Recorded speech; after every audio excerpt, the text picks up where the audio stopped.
So right there. Well, go ahead and feed him. Hello. How's everybody doing tonight? What's up?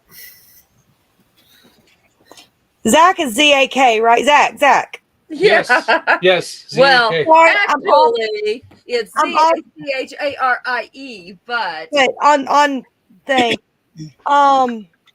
So I remember the person I was talking to you about that just Yeah. that we were just talking backstage.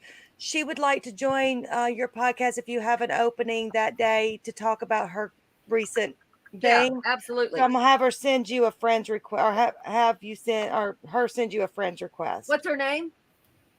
I'd rather not say it right now on here. Send it to me. Okay.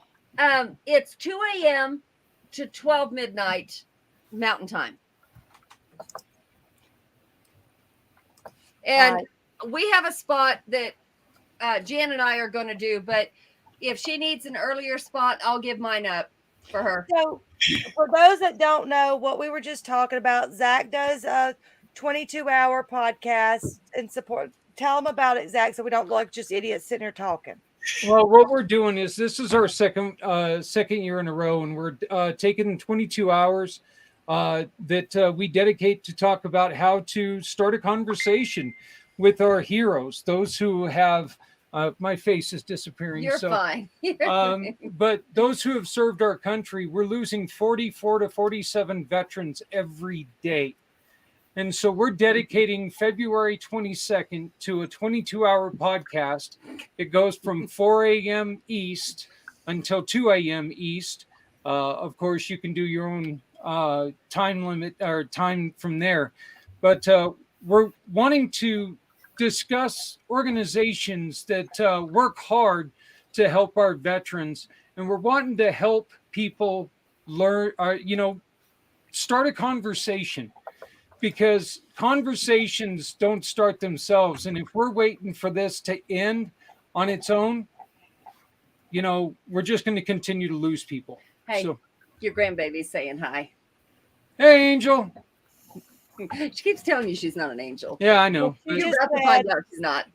She just said the VA failed her. The mental health professionals weren't skilled to deal with her and others like her. And she's really thankful for what you do.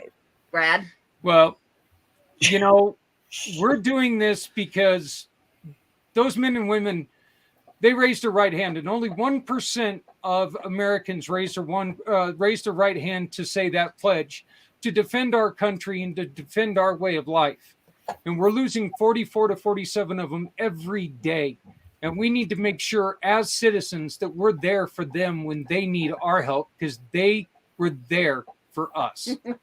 So, this is all just a way to try to help them out. And so if anybody needs any help, just go to communitypayitforward.us, communitypayitforward.us, and you can go to the link that talks about it. Or you can message one of us. Yep. And I'll say this on the other side for any of you parents who have children in the military, or if you know anybody who has children in the military, reach out to those parents, because they're going through hard times too. Yep. Because I know that nothing near what the veterans are going through, because we don't see the actions. I don't know. I think the parents do go through just as much, just because they don't know what's going on, and they'll never really know the truth. But even just when they're gone from the moment they step on that plane and leave to start, whether it's boot camp, whether it's whatever the branch calls what. My son was at my side for 18 years, and that was my baby. I was put on a plane to defend, that had a potential. He never saw action, but had the potential of doing stuff that makes sure y'all's babies get home safe and has a good environment to live in. I've got a great friend who started a wonderful program called Project Die Hard, and he said every time he came home, his wife had a different husband, his kids had a different father, because every time he came home, he was a different person. And that's something that, this isn't, when one person is depressed, everyone has to deal with this. It's not a one-person thing. I didn't mean for this to be a Zach show, but it's a very touching thing because even like you said, the children. I mean, I remember, and I never understood it. My dad, they always said my dad changed when he was in the military, when he came back from Vietnam. And I didn't understand because I didn't know my dad before Vietnam, but my dad was a very violent man when I was growing up. Luckily, not luckily, but luckily, he had a heart attack and realized his ways, and he is a totally different man than he ever was when I was growing up. We didn't know who was going to get slung through a door. It was an extremely violent household. Cops at my house all the time.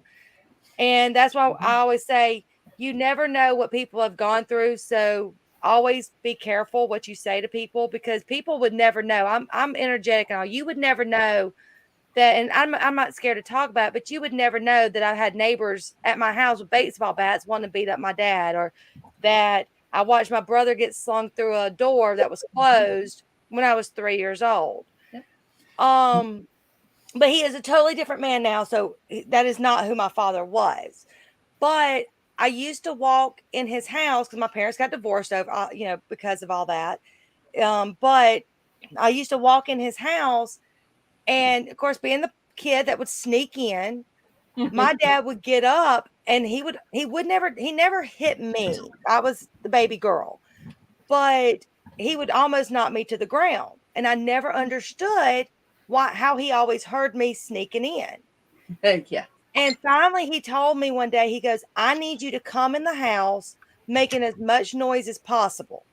Because when I woke him up, if I was sneaking in, he was trained that the people who meant him harm was sneaking around.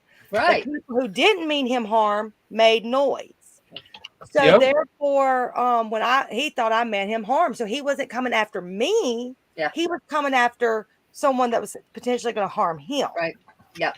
And when he told me that, then I learned I could sneak in the house making noise, and I didn't wake him up. The thing is that it's a conversation that if you do have, and not everybody is built to have this conversation, but we want to introduce these programs like Project Die Hard, like Veterans Ranch, which provides equine therapy. Like we talked to GI Janet today. They're going to be joining us. And it's for the women veterans who go through the same stuff. Okay, it's not just the men, it's the women too. But, we're going to introduce those because not everybody can have this conversation. Because you know what? The truth is, and you guys use vulgarity on this show, correct? No, never. Not, yeah. I'll take all the claim for that one. Go ahead. But the truth is that, you know what? When you're talking to some of these individuals, you better be ready because you're going to hear some crazy shit that comes out. And if you don't think that you are able to handle it, contact some of these people. 44 to 47 heroes again. Is just, can we on the 22nd, are we going to stop suicide? No. Only if we don't try are we going to fail. So, but you're not going to stop it. But if you can keep 10 people from doing it, one person from doing one person. So, all right. Well, hey, I appreciate it, everyone. And I would like to also just publicly thank Jeremy, because Jeremy is allowing us. We are going to be taking over Things Network on this side, on this day, and Nick's show is always on Wednesday, is always on our channel as well, and so he's going to be participating. He's going to be working something that's going to be really, really fitting, and I think it's going to be great. I started looking in a room. I started looking up with the Paris Island location. It looks like there's quite a lot that I could fill in for a presentation, so I could definitely put something together. It's young man, be great. That's enough. So, but thank you guys. I appreciate it. It's going to be a lot of good times, a lot of bad times. But you know what? It's thank you, Jenny. But you know what? The thing is that we're here to save lives. So come and join us. Go make my dinner. I cooked it. Bring it to me. Yes, dear. I forgot. Like that's how that works. Yeah. Mhm. So with that, yes.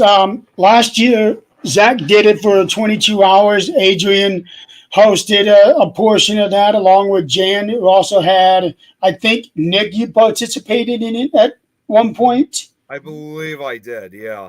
Okay. I know I was a guest on there for about an hour or so. Mhm. Rosie Page was on there. We had all kinds of people on there from our end helping out. And Holly. Yeah. What day of the week is that? Shoot, I don't know. Hold on. I got a calendar right in front of me on my computer. Jenny. My calendar's stuck on this month, so So I don't know how to use this computer yet. Hold on.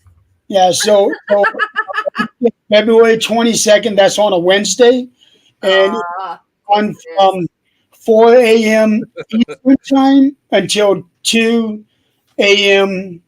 the next day.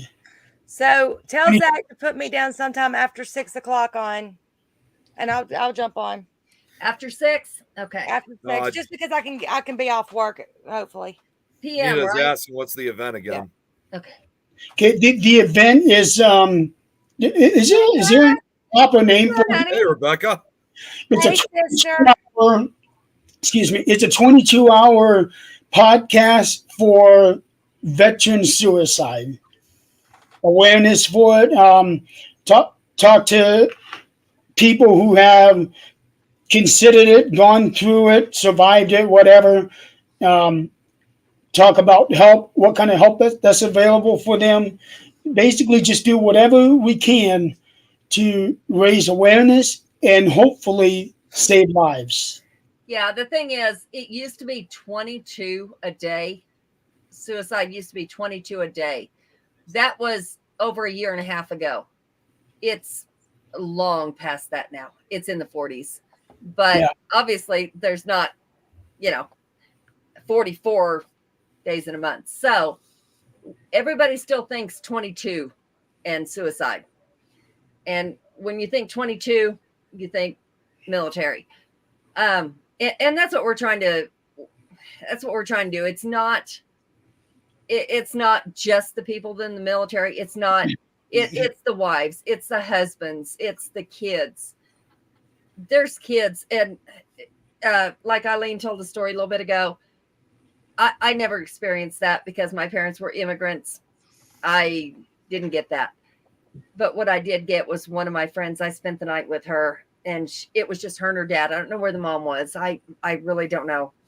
But she said, do not move in the middle of the night. Do not go to the bathroom. You need to go before you go to bed. Because I've had him with a gun over the top of my face in the middle of the night just because he heard me cough. She said, I was like, nope, I'm out. I'm gone. You come home with me because I'm not doing this. My dad was a doctor, and I'm like, I never experienced this. And my dad finally sat me down, and he was from Bulgaria. So in his very vulgar Bulgarian way said, when I was in military in Bulgaria, you don't have a choice. You join, and you have so many years you have to do. It doesn't matter. And let me ask you this. I'm sorry, Adrian. Go continue. ahead. I'm sorry. No, go ahead. I'll catch up. He just said something about like he had to go through. It's whatever was happening then. Of course, it was a communist country, but at that point they were killing all the animals in Bulgaria because they were carrying rabies. So they had to go to everybody's home and kill their pets. Jeez. And I don't know. I guess I know they had to do it, but to me that would be so traumatic. I just don't know. And I hope I'm not stirring the pot and being rude or anything here, but is this Project Die Hard strictly for American soldiers? Because you do have Joanne on here, you do have Jenny on here. Nope, it's not. Okay, so maybe I don't know if y'all already do some of these See, people Jenny from wrote this other down. some of these other countries, because no matter what, and this is my thoughts, and this may be controversial, and everybody knows me, I try to stay away from controversial, but military, I'm like Zach, it's deep and near to my heart. Yeah. I was going to join, but I got pregnant. But no matter what you're fighting for, even if you're fighting against us, that is still someone's baby fighting. Yeah. You're fighting for what Yeah. you believe, even if it might not be what I believe. You're fighting for what you believe, And you're or what fighting your also for country. your home. And some of them, your country tells you. Yeah, I was you're gonna about to fight say for. you're also fighting for your homeland, but yeah, Yeah. on some occasions, like what you just said, Eileen. Yeah, so I'm gonna, you know me, I'm the opposite of Eileen. I am very controversial, and I am gonna tell you, I completely believe in anybody who is fighting for their country. I don't care if they have to, if they want to, if it that is their duty, that is their belief, and that is perfectly them. And there's some countries out there that you have no choice. If you That's don't right. do it, you're gonna die. That's right. Or And family. yes, Yep. and I remember in seventh grade, I was in junior high, you know, way back when there was grade school, junior high, and high school. Yeah, there was a time that happened. So I had a friend, and I don't know why I remember her words so clearly. I was only in seventh grade, but I do. Her uncle or brother, I don't remember which one, was in the military. And she came to school one day and she said, he died. I said, what happened? She said, screw you, Brad. She said, If you see it. Back in the pyramid. And we're not ignoring anybody in the chats. This is just a very deep conversation. Yeah. Right. but I had to acknowledge Brad. I know. Yeah. I Um, was wondering what he meant by that. but she told me, she said, my mom got a letter a week before he died. And it said, Mom, I know things I shouldn't know. And this was American military. Come find me. I don't give a shit. It was American military. And it said, Mom, if I die, I didn't do it. I am not committing suicide. I didn't do it. I never understood that. My queen, my dear, my love lumps. Stop acting stupid. No, it's not I a love steak. you. She's not your queen. It's not a steak. You did season your meat, though. Is it seasoned? Yeah, you're good. You seasoned his meat. But I never will forget this girl saying this. And then she said, they found him dead. They sent this message and said he was dead and he committed suicide. She said, I know he didn't. And she was trying to tell the whole class this, like she's trying to convince this class. And I never understood why until I grew up. And I was like, really? He is killing me. You got a serious conversation, but he's killing me up there. Tom, I'm sorry. I'm trying to point the right direction. It was Tom. just Eileen. She we said can't something. help That, it. He's a little mentally challenged. You know, it's just him. You know, I cannot imagine under any circumstances, no matter who you are, receiving a letter like that. No. I couldn't either, but as a seventh grader, trying to decipher what was just said. And I'm sure part of her thought process was what her mother said. You know, I don't know. But I will never forget her saying, he didn't do it. The government set this up. He didn't do it. The more I grew up, the more I taught my kids, please don't join the military. No, that was not the right thing to say. It absolutely was not. But that was I never forgot her words. See, now, I was up because I come from a long line of military, and that's what you did. Everyone who knows me, knows probably what I'm gonna say. I'm an ancestry nerd, and I sit there and regardless of what your beliefs were about the Civil War, again, we're down to what you were fighting for is what you felt you were fighting for. You needed to fight for. Mhm. But I'm still, when I saw that my third great grandfather was a POW at the siege of Vicksburg. Now, he survived and all, obviously, because they didn't really kill POWs because it was still Americans fighting against Americans. But, I mean, they did, but but it was like, it broke my heart. Then I read in a journal that I found, I went to not Vital Records. What's the name of that place that has all the history records and all that? Historical Society. It wasn't a historical society. It's kind of more along that line, but it holds everything for Mississippi. I got you, Shelby. And but I started researching, and there was a journal I found, and I can't find anything on my Robinson lineage beyond my whatever grandfather, William Robinson. Mhm. But I found in a journal, I found his battalion, whatever, and he was on a horse and on Champion Hill. I know Ghost Adventures did a episode in Champion Hill, and this kind of what kind of ticked me off really bad. But so I was reading this journal, and my grandfather was on a horse. Someone shot at the horse. Shot at my grandfather. The horse got shot and killed. But in the journal, it said that my grandfather jumped on someone else's horse, took off. But it's that split second that if that bullet would have hit my grandfather, I wouldn't be here.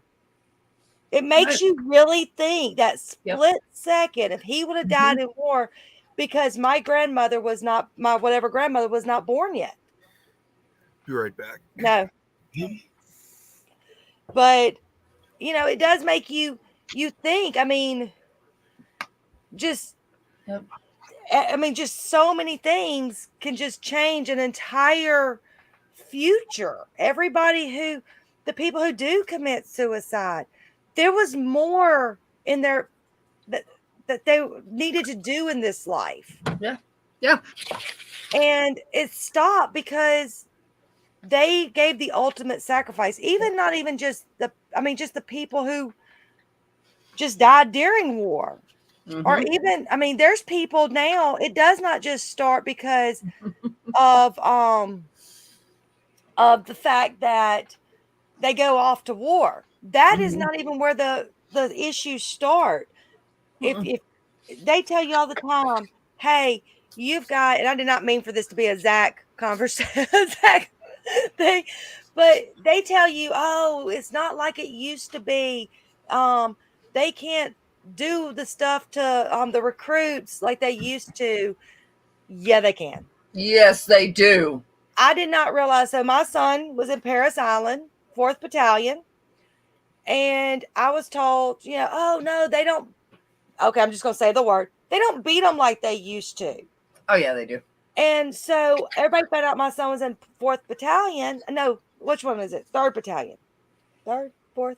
4th is females, 3rd. I'd have to go back and look at his thing. I'm sorry if I'm wrong. But anyways, anybody who's a Marine, correct me if you went to Parris Island.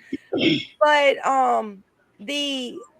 his building was in the very back of Parris Island. No one was around. He told me some things that happened. He says, but you didn't do it. And I was on these Facebook pages where parents are like, I can't believe they're doing this to my child. I can't believe they're doing it to my child. Well, I actually sat my son down. He goes, so you were okay with them doing this to me? I said, was I okay as your mom? Yes and no. I said, because what they're doing is still controlled to an extent. It's still you're still have a hospital. If they hurt you too bad, you're still a hospital right there. Yeah. I said, but if you become a prisoner of war, are they going to baby you? They're not. So you do need to learn what it's like in the real case scenario. But there are people. I know a kid. I don't know the kid personally, but he was with a friend of my son's. He's got group. He was in his platoon, and he committed suicide during boot camp. Yeah. It starts there because these kids don't know. They literally, most of them leave mom and daddy's house with all the comfort, and they sign up for it, but they go into this environment that's totally different than mama having breakfast for them Yeah. at the breakfast table. And that's the thing, you know, I everybody knows I'm an open book. I don't pull any punches. I will tell you exactly who I am. Like it, don't. I don't know what to tell you. But there's lots of scenarios where I was wrong, and I'll flat out tell you, yes, I know now I was wrong. You say that? Really? And, but I told every one of my kids, do not Big old Tom. sign up for the military, because they do tests on you. They do blah, blah, blah. Yeah. No, I wasn't there to know that. It's just what I've heard. And so I didn't want them doing that. Now, on the other hand, I have one son that I raised that is in the military, and he's not my natural child, but doesn't matter. I raised him. He is in the military. He's doing an awesome job there. Then I have a biological child who is half Indian, who my white mama, yeah, come here, let me slap you. He's 2 states away, so he's going to be here next month, and he will get slapped. But he's like, I took from my Indian side, my white mama. Oh, yeah? Take your ass to war. You just, I encouraged him to sign up. Take your ass to war, because you need some respect for some white people. Adrian, have I ever told you how I found out my son joined the Marines? No.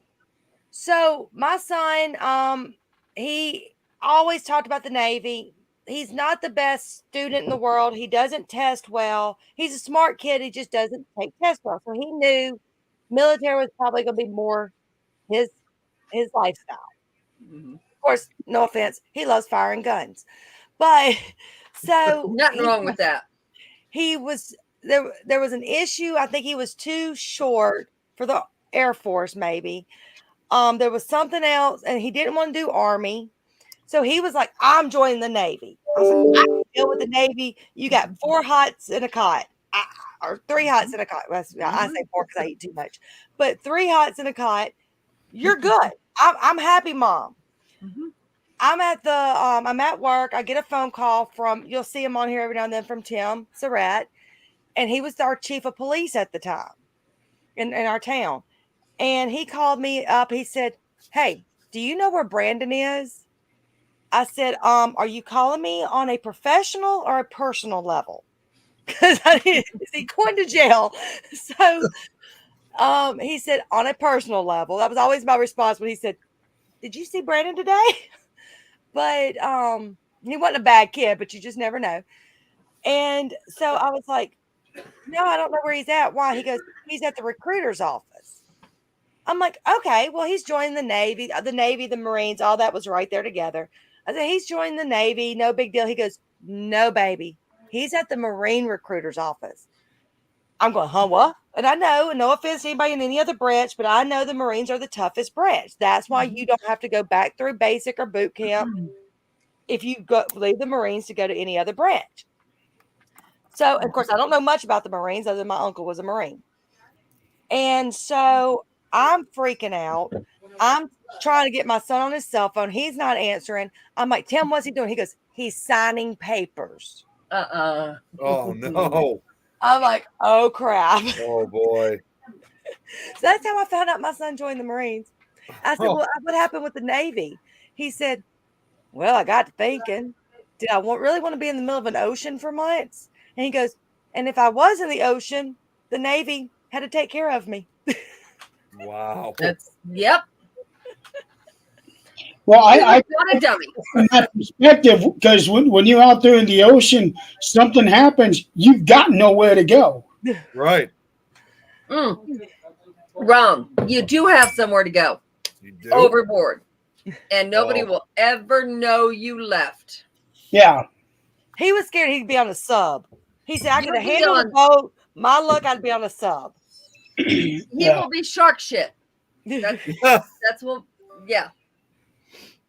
My dad spent 4 years in the Marines when he got out of school. And he has told me so many horror stories of things that the drill sergeants would do. And one of the stories that he told me is that how they would punish people for certain things that they did. And one guy, I won't say what they did to him, but the end result is that he had severe brain damage as a result of it. My uncle, and I had never heard of this. My uncle was a very private man, my dad's baby brother. And so I'd go visit him all the time, whatever. Never brought it up because I found out later he didn't tell me about it because he knew I was dealing with my son being gone. I had other kids, my dad being in a nursing home and he still has, but he was having at that time major health issues.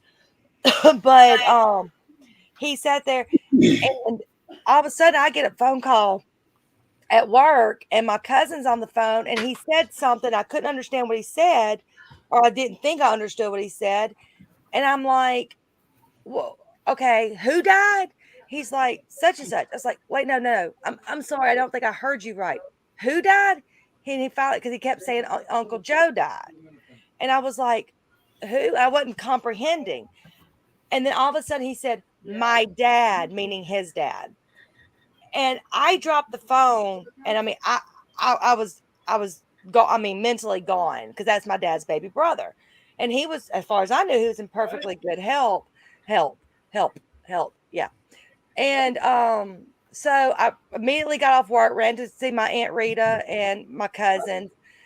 Come to find out, now it's everywhere on the news or on ads. If you were in Paris Island between these years, then you can have da-da-da.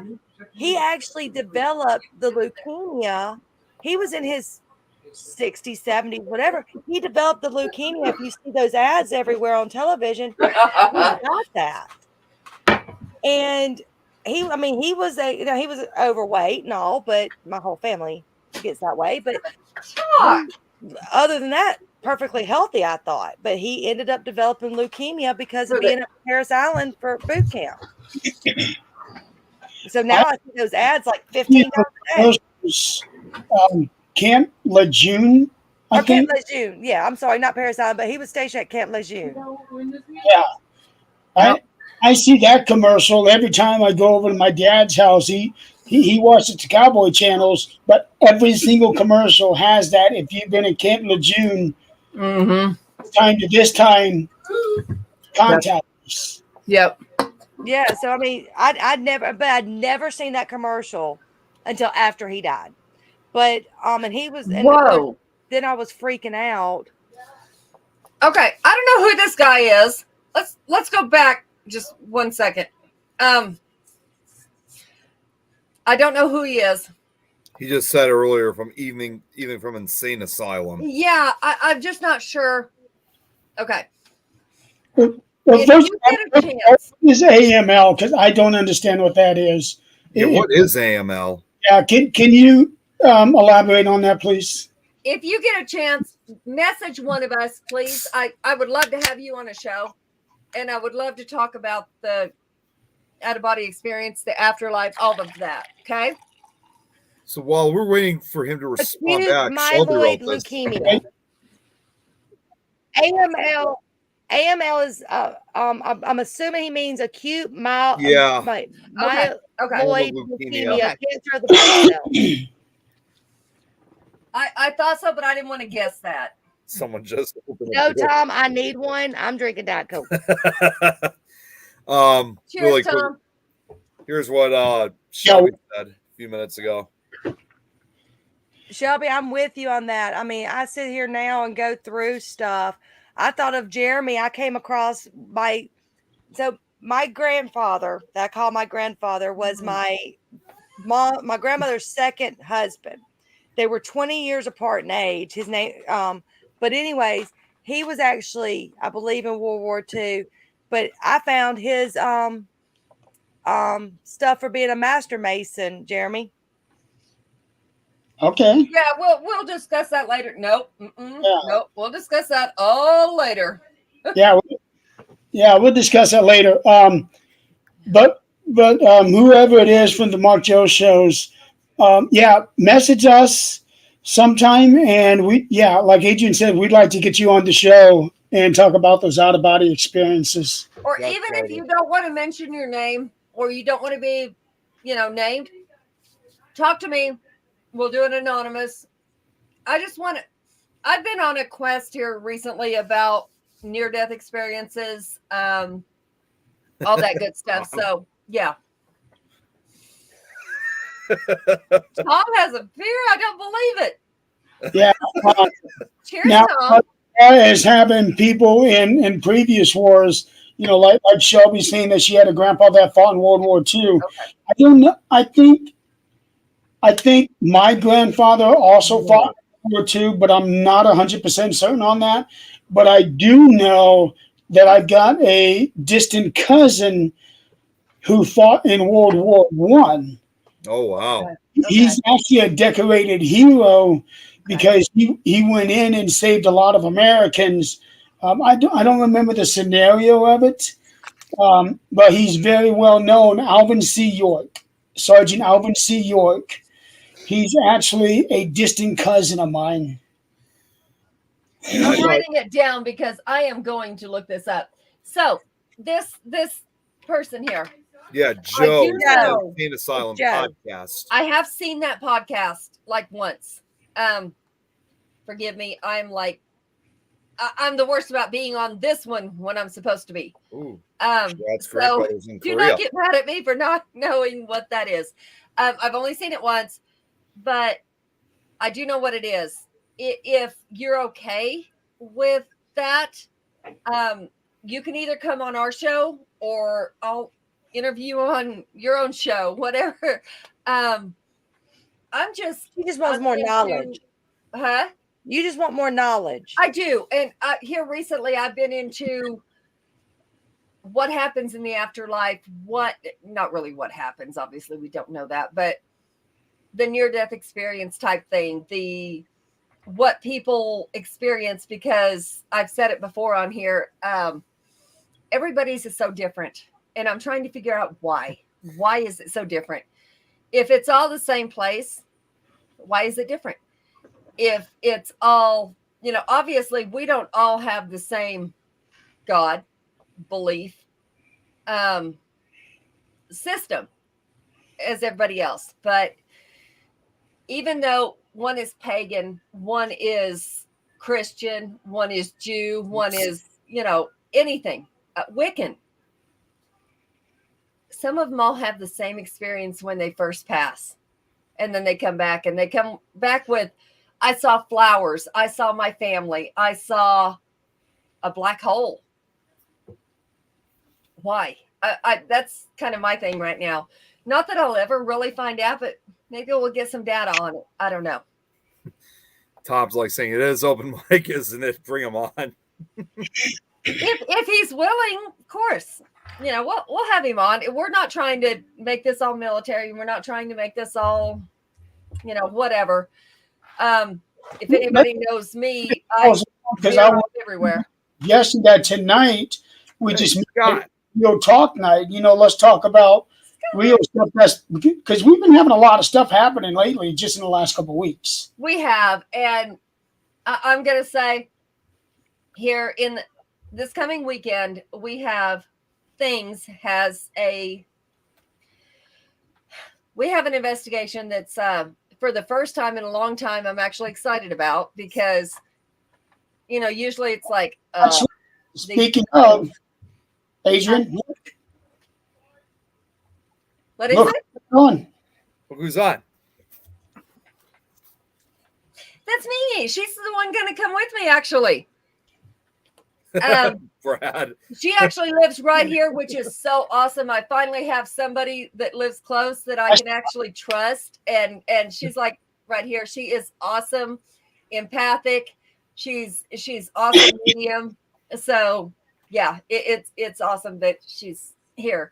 Her husband really wants nothing to do with this. So it's like me, her, and Zach, or it's going to be me and her, and the guys are going to stay home. That's the way this is going to work. But I have to say hey to Scotty. Yeah, good to see you. Nice to see you, Morning. Scott. And you know, that's one thing I saw the other day, and it kind of pissed me off because Scotty does. He absolutely supports everybody. Mhm. He does. And I saw the other day where, His post. yeah, where he supports everybody, but everybody's not returning the favor. I thought I missed something. So I'm Maybe. like, wait, what did I miss?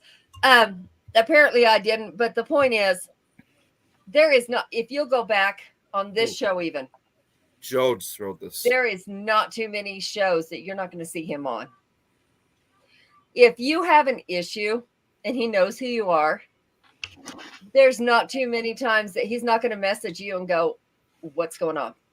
Can I help? I What's don't going like on? Scotty. You're full of fucking shit. I don't like him either. I love Scotty. He's mean to me. I'm sweet to him, and he's mean to me. Mimi. Okay, so Mimi's husband, yes, he might run, but as a friend, he is awesome. He really is. I could not ask for better friends being this close. I'd be willing to come anytime or talk Yeah. to you. I would talk tonight if you don't mind. Honey, we don't care. You want me to take mine out? Shit, I don't care. I really don't. I'm about as real as it gets, and if you've ever watched a show, you'll know. Yeah. I don't hide much of anything. Scott and I are trying to work on a time where he and I can get together for lunch or dinner sometime. But between the both of us, we got really, really hectic schedules. Oh, is he close to you? Hey, Brad. I'm telling you guys, I promise you, when I finally get to meet Brad, which actually Mimi and I are talking about renting a RV, and Uh-oh. we're going to go to Indiana this summer. Brad, Oh. Brad, you thought you'd never see Brad. Brad, watch yourself. Between now and then, So, Brad, Listen, but- July 32nd may come a lot sooner than you expect it to. it's coming in July. Yes. So what Zach needs to do, Zach needs to buy an RV for Project Die Hard and travel around with you, because you can work remotely, and then you can go to Indiana. He can do his thing, and you Yeah. can go to Indiana. And when we never see Brad on a podcast again, we know you did something with the body. No. If we never see Brad again, he knows he saw me. He knows what he's up against, and he just disappeared. We're gonna leave And it you know there. what? Before you say it, Brad, no, using Gorilla Glue on her will not stop her. Oh wait, no, Yeah, let's stop but there. it is. She will probably use the Gorilla Glue to keep him hidden where she puts him. I got an idea.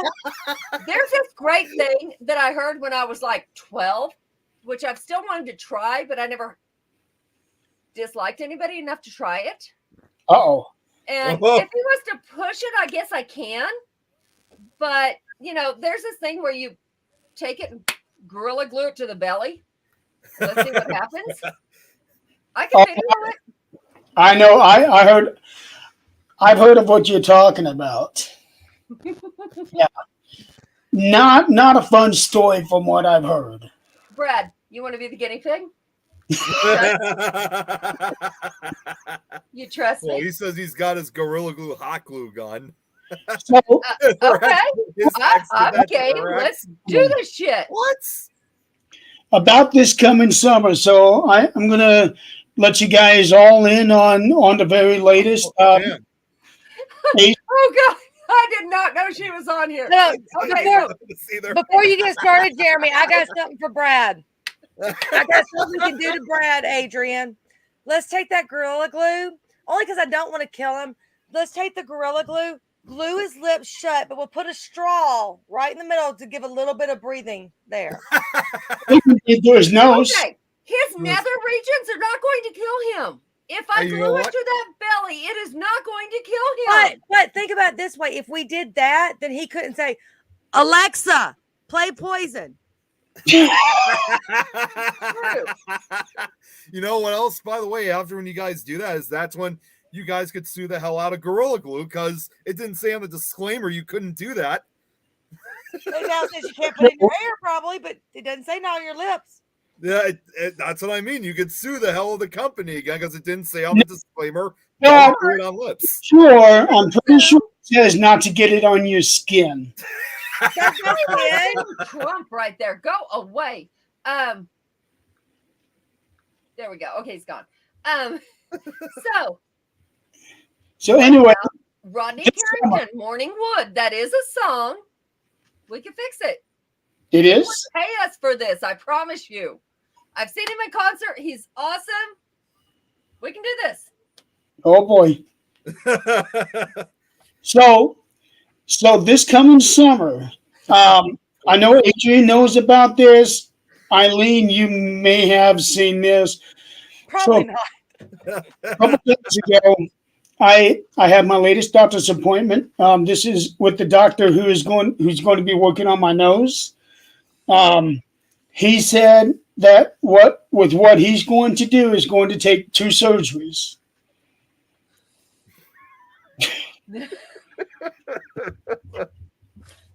I got it. Good. Now, I love how my everybody granddaughter's jumps on still the- watching. Please turn the phone off, sweetie. I love how everybody. I love you. Good night. I love how everybody jumps on the Brad bandwagon. Brad. Hey, Brad. Your lotion? My lotion? Bub. You'd be the only one using that lotion. I don't have an issue.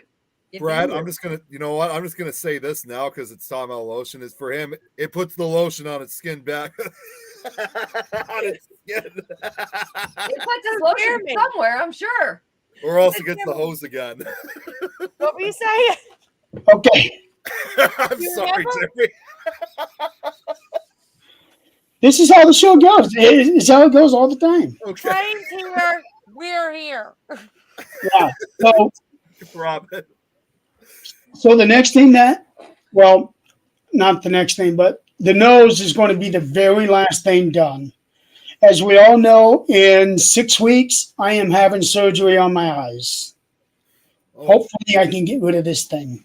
I don't know. It's kind of cute. I mean, It's it's grown kind of on like me. that. You know the song "Bye Bye Bye" by NSYNC. yes, I love that song. Late 90s, early 2000s. So anyway, so it's going to take 2 surgeries to do my nose. The first surgery is going to be to file it down to narrow it and straighten everything out. And then once that heals, the second surgery that he's planning on doing, I never even thought about this because the initial doctor just wanted to do a skin resurfacing on here just to try to smooth out the scar. What this doctor is planning on doing is taking some skin off of my forehead and putting it in a couple places to give me a more rounded nose, which I didn't think that he'd be able to do that. So The nose. there's that. But before he does anything, he wants to make sure that everything else is completely done.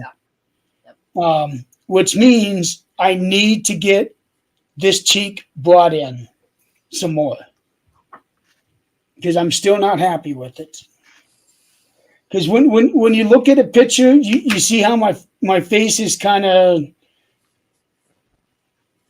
oblong or something like that. But Let's are we look at- ever happy with our? Right, exactly. Let's turn this around. I was happy with how I looked like before this accident happened. Now I'm trying to get back to how it was. I want my skin, my bone structure to be symmetrical. But let me tell you a little secret, Jeremy.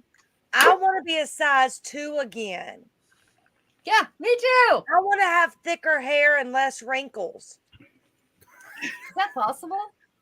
No, I don't think so. I've tried everything. Okay, yeah, because okay. Yeah. Here's the thing. Here, the difference between that is this didn't happen naturally. No, but guess what? Well, either did this. Y'all caused all this. Look, Nick said, I will accept responsibility. Meaningful y'all. beauty. Okay, Jeremy, you're either going to do this overnight like you did, or you're going to do this like we do. Getting old, looking in the mirror every day and going, well, fuck. Okay, there comes a time. Now, when I was younger, I wished I didn't have this scar here. I don't give a shit about that scar anymore. Not a shit about it. But there's things that keep going south that should not. Like, you know, you feed some kids and then they're gone. Your booty goes somewhere it should not be. You can't help that shit. Right. And you still have that booty. So I don't want to hear that shit. see, I can seriously say this picture, if anybody can see it, you see my waistline kind of goes inward. That was not long before Kansas. Y'all caused all this. I'm blaming you, Jeremy, and you, Nick, because I was trying to do my chin lift and y'all made fun of me. I mean, Help your case either. I saw you in She Kansas. is inevitable. I would still hit that ass. So don't even Wait. worry about that shit. Who did you hit? Who's Your that? ass. Oh, I feel special now. So I wouldn't even worry about that shit. baby. Now, hi, Oh, you got busted. hi. What the hell's Oh going my on in God. I said I'd hit her ass because there ain't no damn thing wrong with her ass. here? Well, That's what she I kept said. hitting your ass. That's all I remember. Yeah, well, you didn't. So Well, there's a girl at darts that her husband play her and her husband play darts with us, and so now we've got a thing. I have visitation rights on her ass from 7:30 p.m. to about 11 p.m. every Tuesday night. there you go. He can't touch it. He owes me $100 every time he touches. There you go. Jan, what? What? What? I think I'm going to have indents on my neck after being Adrian. Just put the red room away, Oh, no, bro. honey. Indents on your neck are not even close. Your neck, you have nothing to worry about. Now, Right. you're behind. You'll have indents on it if your behind's cute, but you're going to have more indents on maybe, I don't know, the side of your face for talking some shit, or I don't know. We might make that gut a little bit smaller because we're going to Poor punch it. Zach. a few times. Yeah, there we go. And your wife, I'm really hoping I get to know your wife before that because she's going to laugh. Just corks for behinds. So anyway, that's the latest. Jeremy, what? What? What did I miss, Jen? What did I Yeah. miss there? Jeremy, your show got derailed. I was saying that's the Wait a latest. minute. No. I don't have one. Hey, I still got it. Look, it's there. Now, hey, Oh, Oh, this is for Nick. Hold no on. complaints. oh no. Do I dare? Oh. That face that she made when we took that picture, remember, Jeremy? Oh, okay. Yeah, well, I can. I remember you kept telling me, take Not a a picture, problem. take a picture. I just got a screenshot of it. Oh, that hurt. Man, this We have conversation no problem with that smacking. I think Adrian and I are having a good night. Hey, we don't have very often that we actually get. You better spike that shit. Spike that shit. We don't get very often that, we don't have very much longer in life to go. Yeah. So what we got, we're damn proud of. Hey, I will tell y'all, I will not be on the show next week. You are. Why? Yeah, you already told us that. Sequins this time, baby. What is next week? The No, I'll 27th. be here. Cut Yeah. the verse. Do what? Jen, who's getting laid? It ain't. Never mind. It ain't me. Never mind. Nope. It ain't none of us. Next week is that red carpet event of yours again, that award ceremony. Look at Twitch. This is the one that's with the actual like a bigger event one. So I can't wait to see my girls dressed up. And McKenna says she's watching, but I guess she's not going to comment. But my assistant, I think I finally conned her and being on the show to watch it. And I think my courtesy officer might be watching too. So I don't know. So I have to. I'm not. They know I don't behave. So I don't have to watch. You're what is? Wait. I actually think my boss is watching too. Yeah. I love my job. My job is awesome. Joe is the best courtesy officer. I fire every 5 minutes, and McKenna's getting fired tomorrow. Joe, oh my God, whoa. Yeah. Let's go back there. Who? What, this? Who's That's Joe? Eileen. That's You with want to me. explain this? Do you care to tell us something? Joe, would you like to elaborate there, Jen? McKenna, take care. Go to his apartment. Get him. Hey, Steve, how you doing, bud? Don't worry, McKenna. We'll keep it a secret. What's going on, Steve? What was that? Answer the question next week. What's that? Yeah. Tell me about it. Are you hearing things, Adrian? Oh, she's talking to someone. I'm like, she's like, Oh, something that I am excited about. Joe deserves to See? get fired. See all of this right here? Why does Joe Is that your deserve to music? get fired? Why? Stories that I've written. good. Joe. Finally printed them out. Good. You're talking about Joe Quinn. Why does he need fired? I so he fired said something Joe. right. I fire Joe every other day. Mm. Tom, this one's That's for you, why he's Elaine. kissing that ass. He doesn't get Let's go fired. ahead and tattoo those lips on your ass. We'll be done. I do need a tattoo. Let's do it. You know, surprised I don't have a tattoo. We're gonna either. do karaoke in Kansas, then go get tattoos. Let's go. What the You hell know what? are I we don't waiting have a on? tattoo. We've I don't have already a done tattoo either. karaoke in Kansas. Now let's go get a tattoo. Maybe I should join in because, like I said, I don't have one. Well, let's go. Okay. I need to think. Your No, mom would kick my ass. yes, you. Yes. No. Hell no. I'm not dealing with your mama. No. I know what not her. Shelby I'm gonna wants to get- join in. I'm gonna get Nick's name tattooed right here.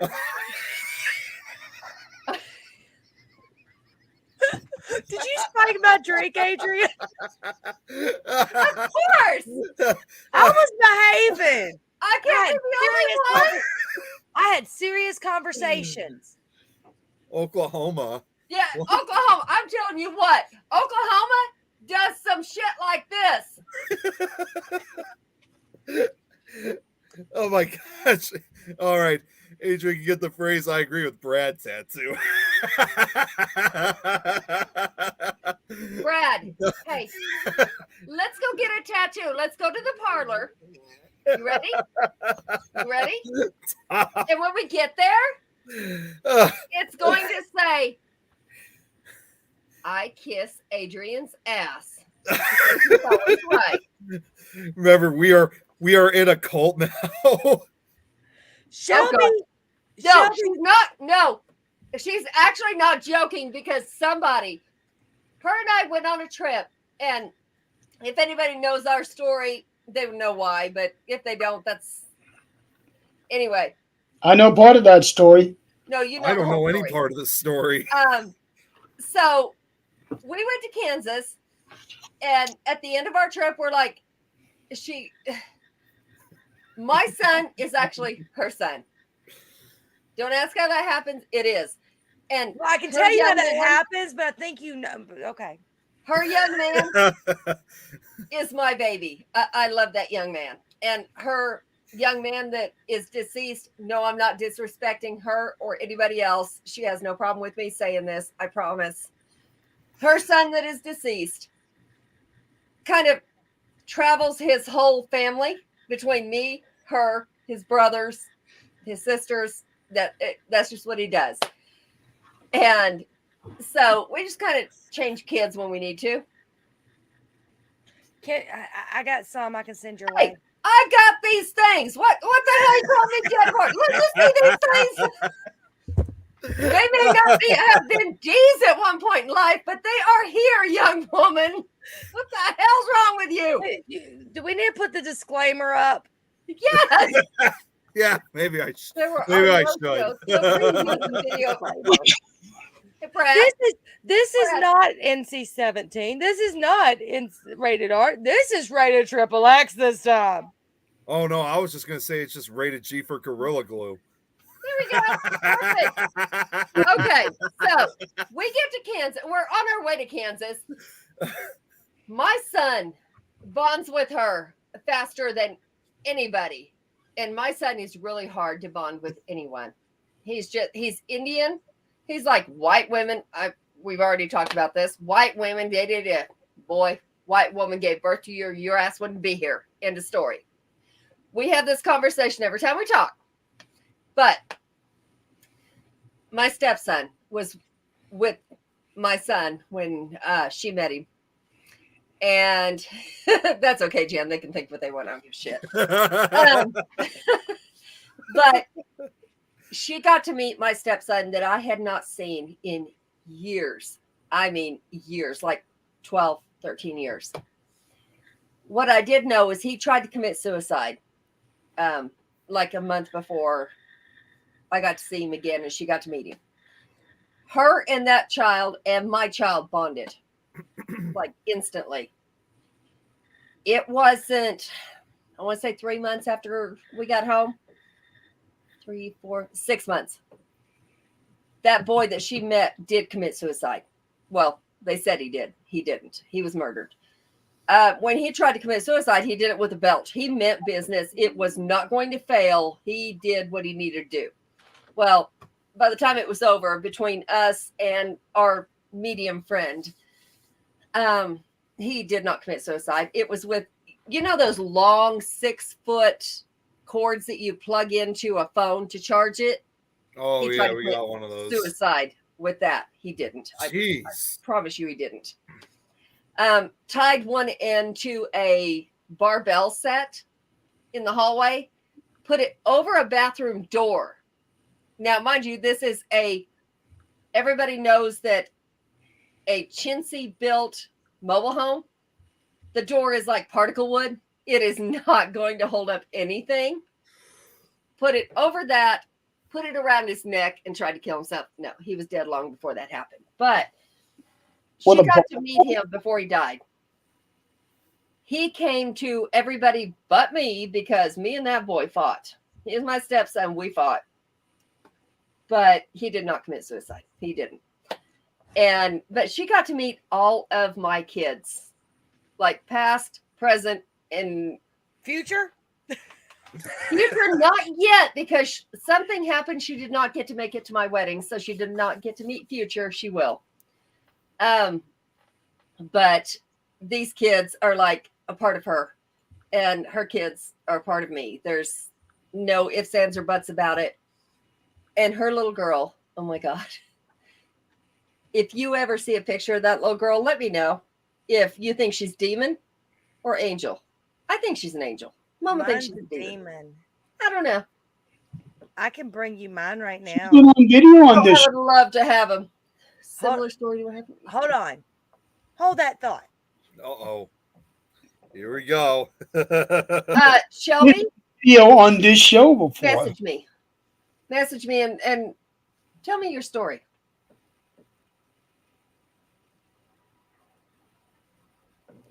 And that's part of what this show's about. We all Yeah. talk some shit. We all, anybody that knows me knows I'm about as open as it gets. Ask me anything, I'll tell you. I don't give a shit. But we also like to work. Yeah. Back to the cult thing. Yeah. So, because we went and got a tattoo together,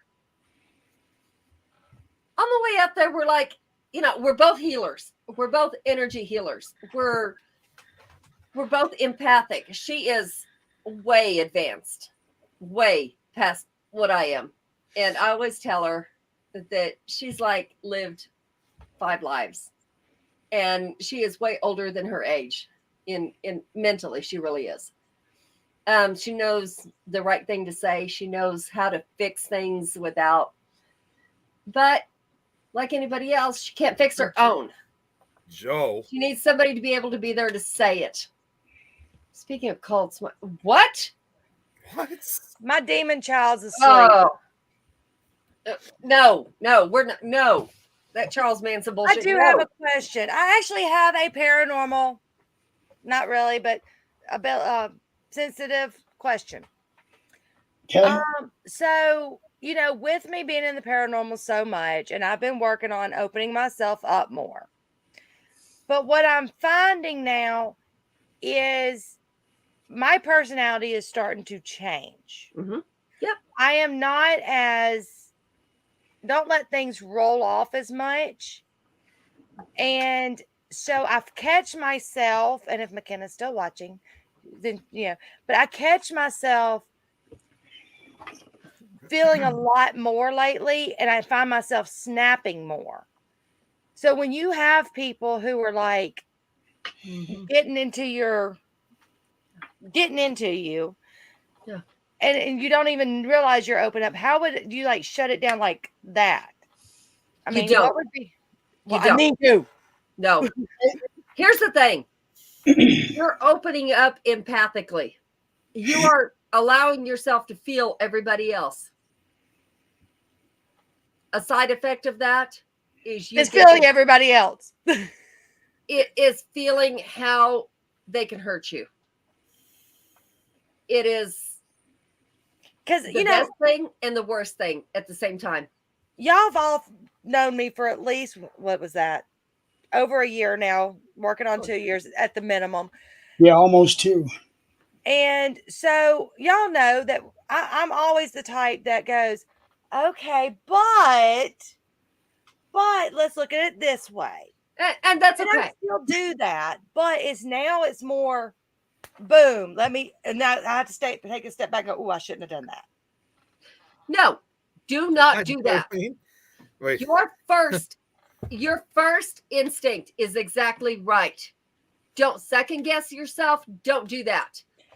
You need somebody who counters you. But when you are in a situation, you don't need to do that. No, you do. It doesn't matter. Your feelings are valid, and they are. Yes, there's I guess some kind of you're supposed to be this way. No, screw that. There comes a point you are done with that. And when that point comes, Jeremy will tell you what somebody like me. I don't care what somebody says about me. I don't care. I used to. I don't know if it's because my age is hitting there. I'm finally getting. Okay. It is. It's your age and it's your empathic. But Jeremy can tell you, I do not sugarcoat what I think about somebody. I do not. I don't even try. I will say, this person might be thinking this way because of this certain thing, maybe. But the reality is they're an asshole. And I am not about to put up with that shit. I'm not. See, I snap on Joe every week. Well, we have to be real. We really do. And if people know that you are completely real, you will not sugarcoat anything, they will trust you. And they will also hate you. And that's okay. Like I tell everybody, I might not tell you what you want to hear, There you go. But I'm going to tell you, and I'm going to say it this way. No. I'm going to tell you my truth. Right. Exactly. Because my truth may not be your truth, but I'm going to tell Right. you my truth, but I may not tell you what you want to hear. Right. Exactly. And Jan, as much as she does, I'm pretty sure she won't want to take the credit here, but she is going to. I don't give a shit. I'm going to shove that credit up her ass. She taught me that because I'm going to tell you, somebody needs the opposite of them to be able to counter that and say, hey, look at your situation a different way. And she does that for me constantly. It's like, come on, look at this a certain way. Janice Lynn, what the hell? What? No, ma'am. No. I mean, I'm the girl No. that just, when was this? About this time last year, a little bit later than this time last year, that someone was trying to break into my car, trying to carjack me. And I was scared to hit them and run over them and kill them. Yeah. I get that. I do. Now I'd probably be like, get out of my way. No, you wouldn't.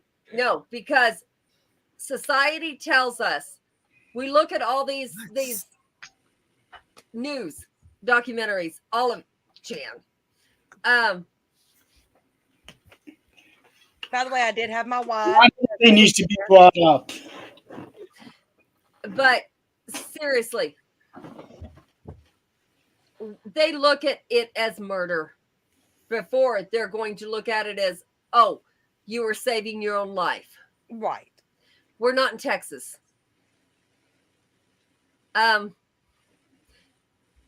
These pansy ass little son of a bitches, entitled little shits, is what's running this world right now. Yes. And we can't fix that. We can't change it. But we can, if you'll put it out there on Facebook and say, these are entitled little shits that should not get to run this world, you're going to get 10,000 that agree with you. But those 10,000 are not going to say, oh, wait, let me help you fix that. No, they're too chicken to help you fix that. They're going to go, oh, no. Yeah. I rag Nick about his age, but I'm going to give Nick kudos. He is not the normal person for his age. No, he is absolutely the smarter than his age.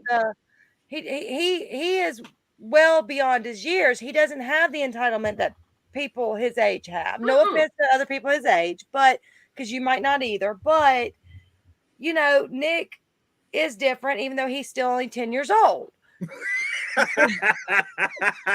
What? Okay, so I got to know Nick's mom when we went to Kansas. I'm going to tell you, she is not going to allow some entitled little shit to act like some entitled little shit. Number one, she's an attorney. Yes, she is. She is not about to let him act like that. Now, does she guard him? Yes. But she also lets him make his own mistakes. Like, Nick, I mean, I'm going to be honest with you. When I started seeing you come out on these podcasts, I was so proud of you. And I know I told you this before. I was so proud of you seeing you coming out of your shell. Yes. But I was also a little scared. I was scared at anybody. First of all, I was scared if anybody came at you, I'd have to kill them. But I was just, because you were always to me, and this is me, Jeremy's known you longer, Adrian's known you. It was like you were in this shell and it was like you were opening it and I didn't want anybody to bring you back into it, to push you back into it. And I've been so proud of you for the last year or almost 2 years. I've been so proud of you. Okay, that was my nice moment. You're done. I'm done with you. Wow, talk about nice moment. County deed records, $200, signature required for redemption. Me and my ex-husband. Yes, I will get that $200, will I? It ain't worth it. Not even a little. I won't tell you. This is the funniest thing I've ever heard. My ex decided he was going to try to friend my husband. Excuse me? The fuck? The fuck? What did you just say? I clicked delete, block. No. Oh, People are crazy.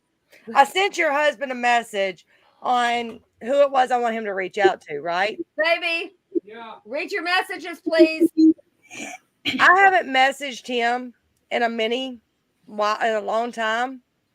Or I think it was back probably a year. It was December 23rd, 2021. I Oh, that's forgot I have his name as Gummy King.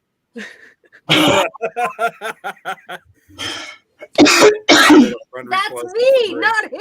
No, you're Gummy Bear. He was Gummy King. It's all still good. Babe, gummies, I don't give a shit. It's good. Wedding last October. Okay, Jeremy, we have to get this dude on the show. Yeah, Send him the Joe. link. Yes, that one. He needs to message me. We need to talk. Yeah. All right, I'm sending you a message right now. So I think I No might be teeth friends with required. Joe. Clothes Yeah, required. No filter required. And oh, no, I don't have one. Sorry. Clothes are required, but no teeth are. I opened up a message for him. I completely forgot. They asked me to be on a show with them. Really? Oh, and you really? Nah. Really? Don't do it. It's don't do it. It's a trap. Adrian will take your soul. So I will.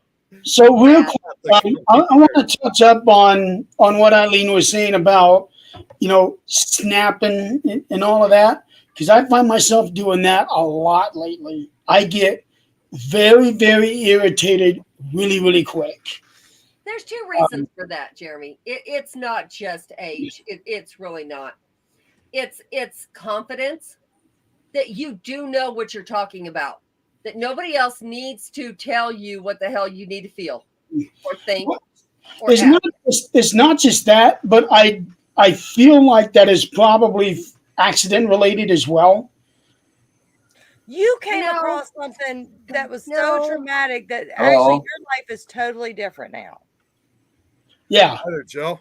Don't So- know if you can hear me. I find myself getting real irritated over certain things, especially stuff that I'm trying to do.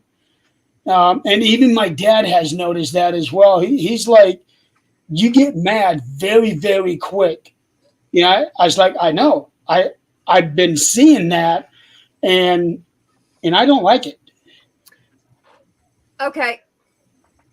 Zach, who are you taking out for a soda there, babe? Because Stop. I promise you want to take him out. I you know what? But We can discuss this. Nick, I got you. No, Jeremy, there was lots of times. Do you remember before your accident? There were so many times I would say, fucking say something. yes, Stop that bullshit and say something. Stop them in their tracks. Stop it. And you were like, I know, I will if it gets too bad. You let it get too bad. yes. You don't anymore. That's perfectly normal. Well, here's the thing: that the catalyst of it was actually the very beginning of me noticing this happen, because back in March, most people don't know this, but we actually had to go to court in order to arrange the whole arrangement of my daughter with the respite care, and all that. We had to go to court. So my dad and I went to the court, and we both were walking with canes at the time, and we weren't aware of certain rules that the courthouse has, meaning you can't have your phones with you. Okay, fine. I remember that day. Dad went through. He had his phone, and then I went and parked a mile away because I wasn't paying for parking. So I went and parked in somewhere free. Walked through, and I'm walking with a cane, and I'm only 3 months post surgery. I get there, and I go to the metal detector, and it's like, you can't have your phone here. Okay, well, can you keep my phone back here, and I'll just pick it up? No, you have to take it to your car. I remember that. And that was, I thought that was like the shittiest thing that they could have done. Yeah. So I walk out. Luckily, I ran into my ex who was coming in for the same thing. She parked like half a block away, let me keep my phone in her car. Would save me from having to do all that walking and missing the court hearing. So when everything was done, we come back, and I keep thinking, what happened to my dad's phone? Right. They kept his phone back there behind the counter. And I looked at him, I'm like, really? He's like, what? You can keep his phone, but not mine? Well, he's elderly. That doesn't matter. Look at me. Look in my face. I'm walking with a damn cane, and I scream at them saying that there's no excuse for that. You know, Yeah. It's a stereotype. It Yeah. is. It was. They look at you with that cane, and they look at you and they say, well, this is just a young guy. Why the hell has he got a cane? Just to get the disabled parking or something? Yep. You know, I've gotten into a fight over people, and the funny thing was, here in Wisconsin, these cops in some of these small towns, they don't like to get disturbed for stupid shit.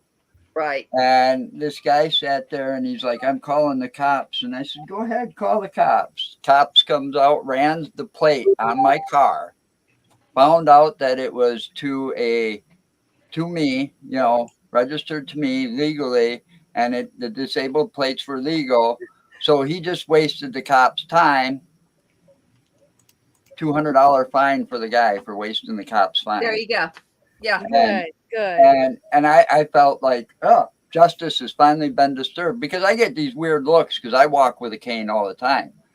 You know, I may look normal, but my legs are far from it. I have what's called chemo-induced neuropathy, because when I had that leukemia, the treatments for it were a lot different back in '95 than they are today. Yeah, they are. yeah. But yeah, I let those cops have it. They were Fort Wayne City Police, and I let them have it, and everybody in that building knew it. Well, I have most of the cops on my side anyway. Yeah, Because and I did not even give him a chance to apply. I told him this is bullshit, and turned around and walked away. so, well, So, before- you know I what's have a really collection strange? of badges. Yeah, You know what's really strange? I just seen Joe come on. that There we I go. actually have held in the state of Wisconsin. I'm not sure why, but I feel like I've seen Joe before. You have. Probably. You have. I'm sure I have, but I'm not sure where. Everywhere on Facebook. No. It's like somewhere where we've actually talked. And for some reason, like, Well, let's see. I like that dude. Since 2000, we've been doing this since 2019, and when COVID hit and StreamYard became available, we realized, well, we could have guests from all around the world. So maybe at some point you were on our show. I might have been. That might actually be. Yeah. And so let me go ahead and apologize for anything she may have said, Joe. Oh, I don't offend very easily. No, I'm just saying because See? she's just crazy. Joe was asking bad. about, I will offend Brad any day of the week. I don't give a shit. Well, I I don't don't know who just noticed that I was trying to offend Nick.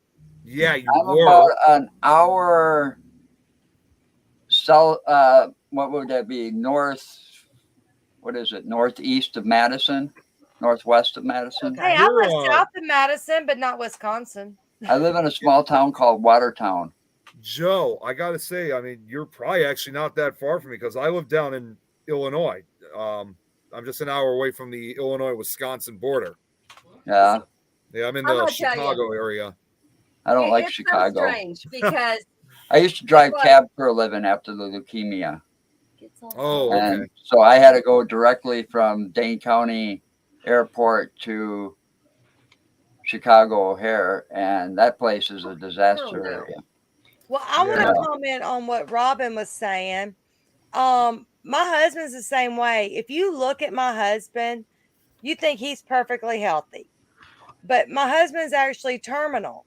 And there is people who have said stuff because he doesn't have he just has the placard, and he'll park in handicap, and they're like, "Who'd you get the placard from?" Because he looks fine. Yeah, And that's all we got now too, because I don't have another car anymore because my eyesight's going bad, so I don't drive much. well, he anymore. now if we're somewhere and there's only one handicap left, we won't park there. But we do try to park there because if he gets out of breath, he's got to, we never know what's going to happen. He's waiting on a new heart, but he's also got a clot blocking one of his lungs. Oh, No bullshit. You park there. You don't have to No, explain your shit no. to I do it nobody. anyway. We 'Cause leave I it never know when open. my legs are going to give out on me, or about to say, they're going to start cramping. My legs start cramping. I had the cops called on me once. No, 3 no, o'clock in the morning, I woke up out of a dead sleep in extreme pain because my legs were cramping all the way from the hips all the way down into my feet, and it gets severe. but we And leave that's it from all open the radiation. for people like Joe, or that is in worse no offense, but is in a little worse condition than my husband, can have can have something go on more than my husband chances than my husband can. So we leave it open for them. But now we check every handicap that's parked, just going, this is ridiculous. No, hell no. Mimi, let me tell you something. Let me be with you and somebody pulls some shit like that. Let somebody, fuck that. Let somebody do that shit with me. Yeah, they don't mess with me anymore. They look at me, and I wear leather coats and stuff like I always have, and people look at me and they decide to back off because they don't even want to mess with me. They get too afraid. And I like that. I do, because I don't like, having to get into these arguments, because normally ever since the leukemia and the stuff that I went through, I've tried to not be such an asshole anymore. Right, but why should you have to? I mean, okay, my husband, if anybody knows his story, he has been in a motorcycle accident. He was left in a ditch for over 7 hours, left for dead. They turned his motorcycle lights off because they thought they killed him. My husband and I'm the same thing, but what motorcycle? Right. So, nobody knows the story somebody's been through. And if you see him walking, the only thing you'll notice that even says something is wrong is one side of his face has palsy. And that's it. That's all you'll notice. He won't walk wrong. I even noticed that when I was with you guys. Yeah. And so, you don't know the pain he's in. It's migraines every single day. The ouch. Oh, God. I suffered those damn things. I used to go to the emergency room because and that'd be the last thing I'd want to do. Yep. Was go to the emergency room and have one of them fuckers give me a shot in the ass that stings all the way down my leg. Because they used to give me Demerol and Vistaril. Oh, Chan. Who is that? Yeah, it's Chan. These doctors would sit there and look at me with the long hair and say, "Oh, he's in here trying to seek drugs." Exactly. No, yeah. because I've got pain pills and muscle relaxers right here, and if these fucking things don't work, I gotta go somewhere. Well, and it's not, now you don't get the disability plaque off of this, but it's not even just physical or ailments. I mean, I had to explain one time that I suffer from panic attacks and anxiety attacks. And it's gotten worse in the past year. But my whole thing is, ever since I was a kid, most people don't think about, well, how am I going to die? But when I was a kid, I always thought I was going to die from suffocation. To this day, I do feel I'm not going to fall asleep and go, I'm going to suffocate. Now, whether it be drowning type suffocation or whatever. So it was so bad that when I got my first vehicle, they had this new thing, not really new, but new to some vehicle, and it's called electric windows. And but when I went to buy my first car, I had manual windows. My mama goes, "Why are you getting that?" I said, "Because I had to cross the reservoir a lot. It's a big body, it's like 35,000 acres of man-made lake." I said, "If I go in that water, I want to be able to put my window down." She goes, "You really think like that?" And my mom suffered from it too. And I was like, "Yes." And so lately, if it's overly stuffy and my nose gets too stuffed, I feel like I can't breathe. Everybody's like, "Just breathe through your mouth." I'm like, "I can't." It feels like my throat's closing up. And Right. Yep. so it's like I feel like that's it. This is when I'm going to suffocate, and I'll go into a panic attack. Yeah. And that can be It could be in the middle of Walmart. Yep. Yeah. And those get very debilitating. I've seen panic attacks and anxiety attacks. Somebody have them so bad that he became a shut-in. Yep. Yep. See, I was coming home from an investigation, and I had fallen asleep in the car. I woke up, and my husband had the heater on because it was cold outside, but the heat was blowing right on my nose, so it dried me up. I literally, and not to sound perverted or anything, I literally stripped down to my bra. Yeah. Had the window down, trying to breathe in air, but it's getting more stuffy because we're going like 80, 100 miles an hour. Told my husband, if I'm not better, it was like a 2.5 hour drive. Told my husband, if I'm not better by the time we get home, you're taking me to the emergency room. See, I don't even think like that no more. So after what I went through, I tell people I'm going to live forever. I'm a fucking vampire. I'm not kidding. I do it all the time. We got to the first truck stop, which was like an hour away. We got to the first truck stop. Of course, I got clothes back. I put my clothes back on. Got outside. Just once I was able to breathe, I was fine. I went in, got some Benadryl, went splashed some water on my face, and I was fine. I knew what I needed, but I could. I was in a Nissan Z. So I was in enclosed space. That was, my husband, because he has low blood or his blood doesn't flow right, he stays cold. Right. So I didn't want him to turn the air on for me because he needed the heat. Yeah. So I suffered for about an hour, and finally, once I got out in the air, I was fine. I knew what I needed, but there was nowhere for me to get it. Right. Yeah. And see, that's something. Jan made that comment a minute ago. I look healthy as a horse until you see pictures of me 3 years ago. Ignore that. Look at her now. Well, she's beautiful. She's young. She's healthy. Well, that's what she's talking about. She's saying now she looks healthy as a horse, but when you take what she looks like now compared to what it was 3 years ago, I think that's what she's saying. No. She has a disease which most people, and she's talked about this openly, so it's not like something I'm saying that she's going to get mad at. It's called the suicide disease.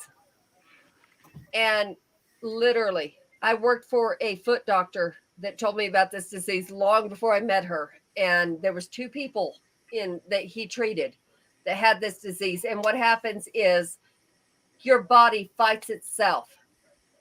And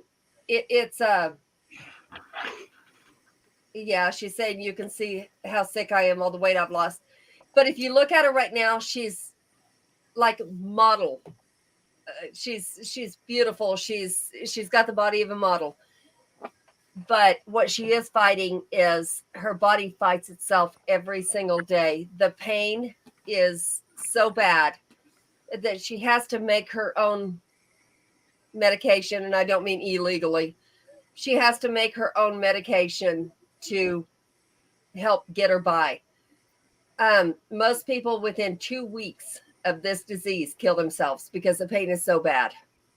The pain is debilitating. It is, and there's no cure for it. There's no getting away from it. Your body just, the nerves kill themselves doing this. Like you can get hurt on one side, break a bone on one side, your body's trying to heal itself on the other side. So this never heals. And then this one hurts because it's trying to heal. It's awful. It really is.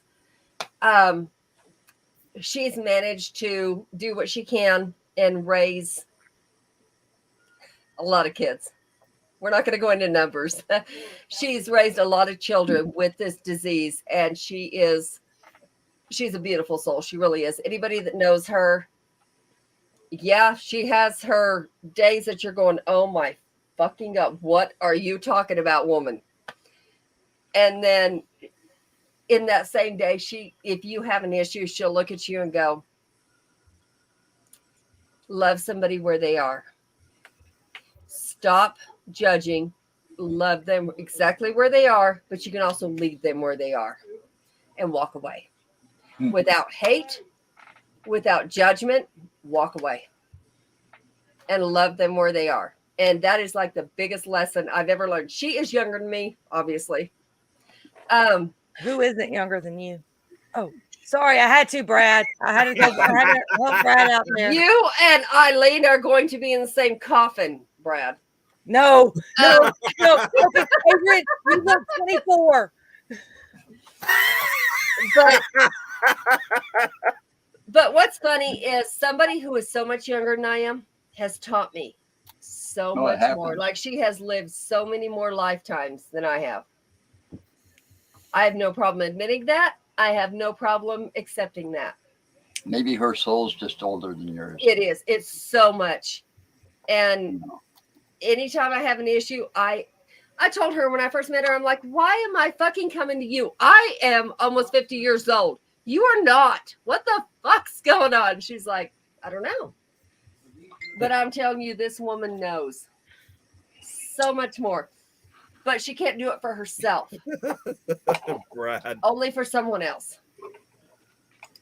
I want a stinky coffee. No problem, Brad. I will shit in a coffee can and put you in it. I have no problem with that. What? Jan, that might need some explaining. No, she's not joking. That's well, kind of. But when she first met me, she looked at me and goes, I'm pissing on you. You're mine. You're my property. Hey, I do the same It's been thing. that way ever since. I hit people in the ass. Joe, if you ever meet me, just go ahead and poke your butt out. I'm hitting it. I don't have one. That's okay. I'll find it. Oh, yeah, you do. Yeah, you I do. get told by my wife every day I don't have an ass. I mean, I'll find the little bitty one, and and I do it just right. I get up underneath it just right. She sure does. Like, Yeah, so that goes to show, no matter how any of us look, even though some of us may look very healthy, the truth of the matter is not all of us are. no. And somebody that wants to judge, go ahead. But when you do that, walk up to somebody and ask them, hey, I tell them if they want to judge me, I don't give a fuck. Because that's the reason. You don't like me, I don't give a fuck. That's the reason I've always been. I love that. I love that. Tense person. I'm getting too old to care. This isn't high school no more. I'm not in high school anymore. This is real life. I'm 50. Well, I'm going to be 56. Oh, you're still in March. You're still a baby. Yeah, I was born in 67. I was 10 years old when Elvis died. Oh wow. shit. So, Well, I mean, and that's the reason I think, because I do try to see people that what they don't show you. And I've always been that person that does walk the fence.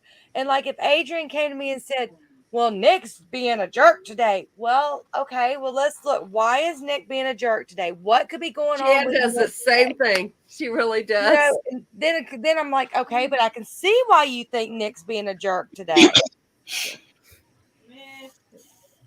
Because I do want everyone to kind of Oh my God, Brad. look into people and see there's a reason, especially if it's not there. I told someone yesterday, attitude I can handle. An attitude is normally brief. A personality is harder to handle because a personality is who you are.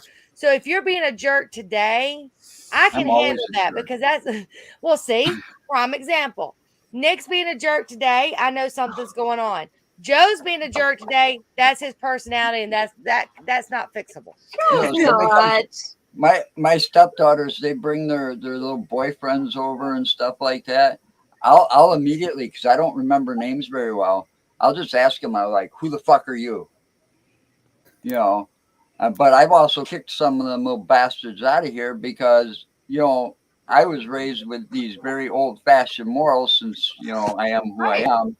And I was growing up in a very old fashioned Italian family where you respect your elders and, you know, you respect others when you walk into their home. And, you know, I told the kid to put a shirt on in my house and he didn't want to put a shirt on. Oh, hell no. Fuck out. Oh, Who would even go to someone's house and take their shirt off? yeah, really. He's entitled little. Never mind. Yep. Okay, so Brad. And it's normally the ones that don't have a good set of abs that do that. Brad, we will meet soon.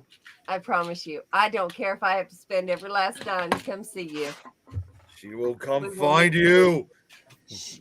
Brad. She doesn't even I'm have to going come. to to me. remember every last thing you said. You don't have to remember. Just go back and watch lives. There we go. And so everybody that is watching these lives can see why you passed away. Well, and you can get off in this a great insanity plea. Yeah, It's all. exactly. I mean, it's already out there. Brad, honey, it was nice knowing you. I will haunt your ass for the rest of your life. I can't even say it was nice knowing you.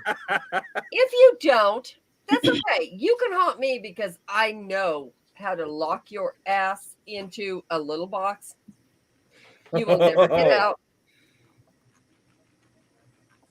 She's kind of Let's got find you out. there, Brad. Let's find Real out. quick, while I'm thinking about it, later on tonight, I am going to start working on getting this show onto Spotify. Awesome. nice. So Yeah. everybody on Spotify will see how Brad died. Okay. Yeah, because I've already got 13th Dimension on Spotify, and I just put Marks on Wrestling on Spotify. So now I'm going to get this show on it. Oh, Brad. Oh my. Okay. So Okay, so next week, real quick, I'm interrupting Adrian, but why don't y'all bring? Since I won't be able to be on here to interrupt Joe. Why don't y'all bring Joe on next week to talk about his things? I don't know Joe, what I'm you doing game? next week. Hey, what's up? I could boy? be available if it's a Thursday, I guess. It's always a Thursday. it's a Thursday. It's like it's always Right. sunny in Philadelphia. It's We're always starting- a Thursday. We're starting back. Well, we were supposed to start back tomorrow, but the guest had ended up in the hospital with a heart stent. Oh crap. Oh. Wow. Oh. Ooh. Well, what time? Brad, What time is your show on Fridays? 7 p.m. Central. Oh, okay. See, I love you, Central people. Blake, what you doing, bub? I miss you. You make my life so easy. I'm the only one who's Eastern. Yeah, You're- I've been here. Well, I was born and What? raised in Wisconsin. What the Tom? What? So I have no idea. I'm not even gonna ask that. Okay, number one. If he wants to talk about his things, let him talk about his things. I don't give a shit. We'll go. I'd Well, rather no, Joe it's talk about his things than Brad talk at all. But Brad, if he was to talk about his things, they don't exist. So I don't know. That's yeah, why at you least can't my gorilla thing glue fits 'em. into the paranormal world. That's just exactly it. Mr. Brad is paranormal when he wants to talk about his things because there's nothing normal about his things. Yes, I saw that, Blake. That's awesome. You're You coming know, back. but surviving the leukemia and surviving a car crash, because I got into a very serious car crash that they actually on the radio station, they actually had me dead, but I wasn't dead, but I was thrown through the windshield and out of the car. And then I did one of those. I got told this afterwards because I don't remember doing it because I ended up passing out before they med flighted me to the hospital because I lost too much blood. Right. But my oldest daughter, who was in the back seat in the car seat, hanging upside down because the car flipped, and then it landed on its roof when the brakes failed. And I broke literally broke the door off the hinges to get her out. Oh gosh. Wow. And I don't remember doing that. I got Is that told that adrenaline? by one of the people that were pulled over that witnessed the accident that were behind me. It is that Which adrenaline is that comes jogged out. a memory for me. So something about the day of my accident. This is something that my dad told me what the ambulance driver told him. Now, Adrian, you know the description of how I looked and what kind of condition I was in on that night. Yeah. Dad tells me, and again, this is what the ambulance driver told him. After they got me to the hospital and into the ER, for some reason, I got up off the stretcher and was walking around on my own in the condition that I was in. I don't remember that, but I don't see how they would even allow that because of the shape I was in. They had no choice. Do you remember after the accident getting out of the forklift? I wasn't in the forklift when it happened. I was on a platform checking the tank. I remember getting hit. Mhm. I remember standing up, and I remember walking down the platform Okay. and walking out of the room, Okay. everything there. And I remember being in the ER, but I don't remember ever being on my feet once I got to the hospital. Do you remember anything once you walked off the platform, what people said to you?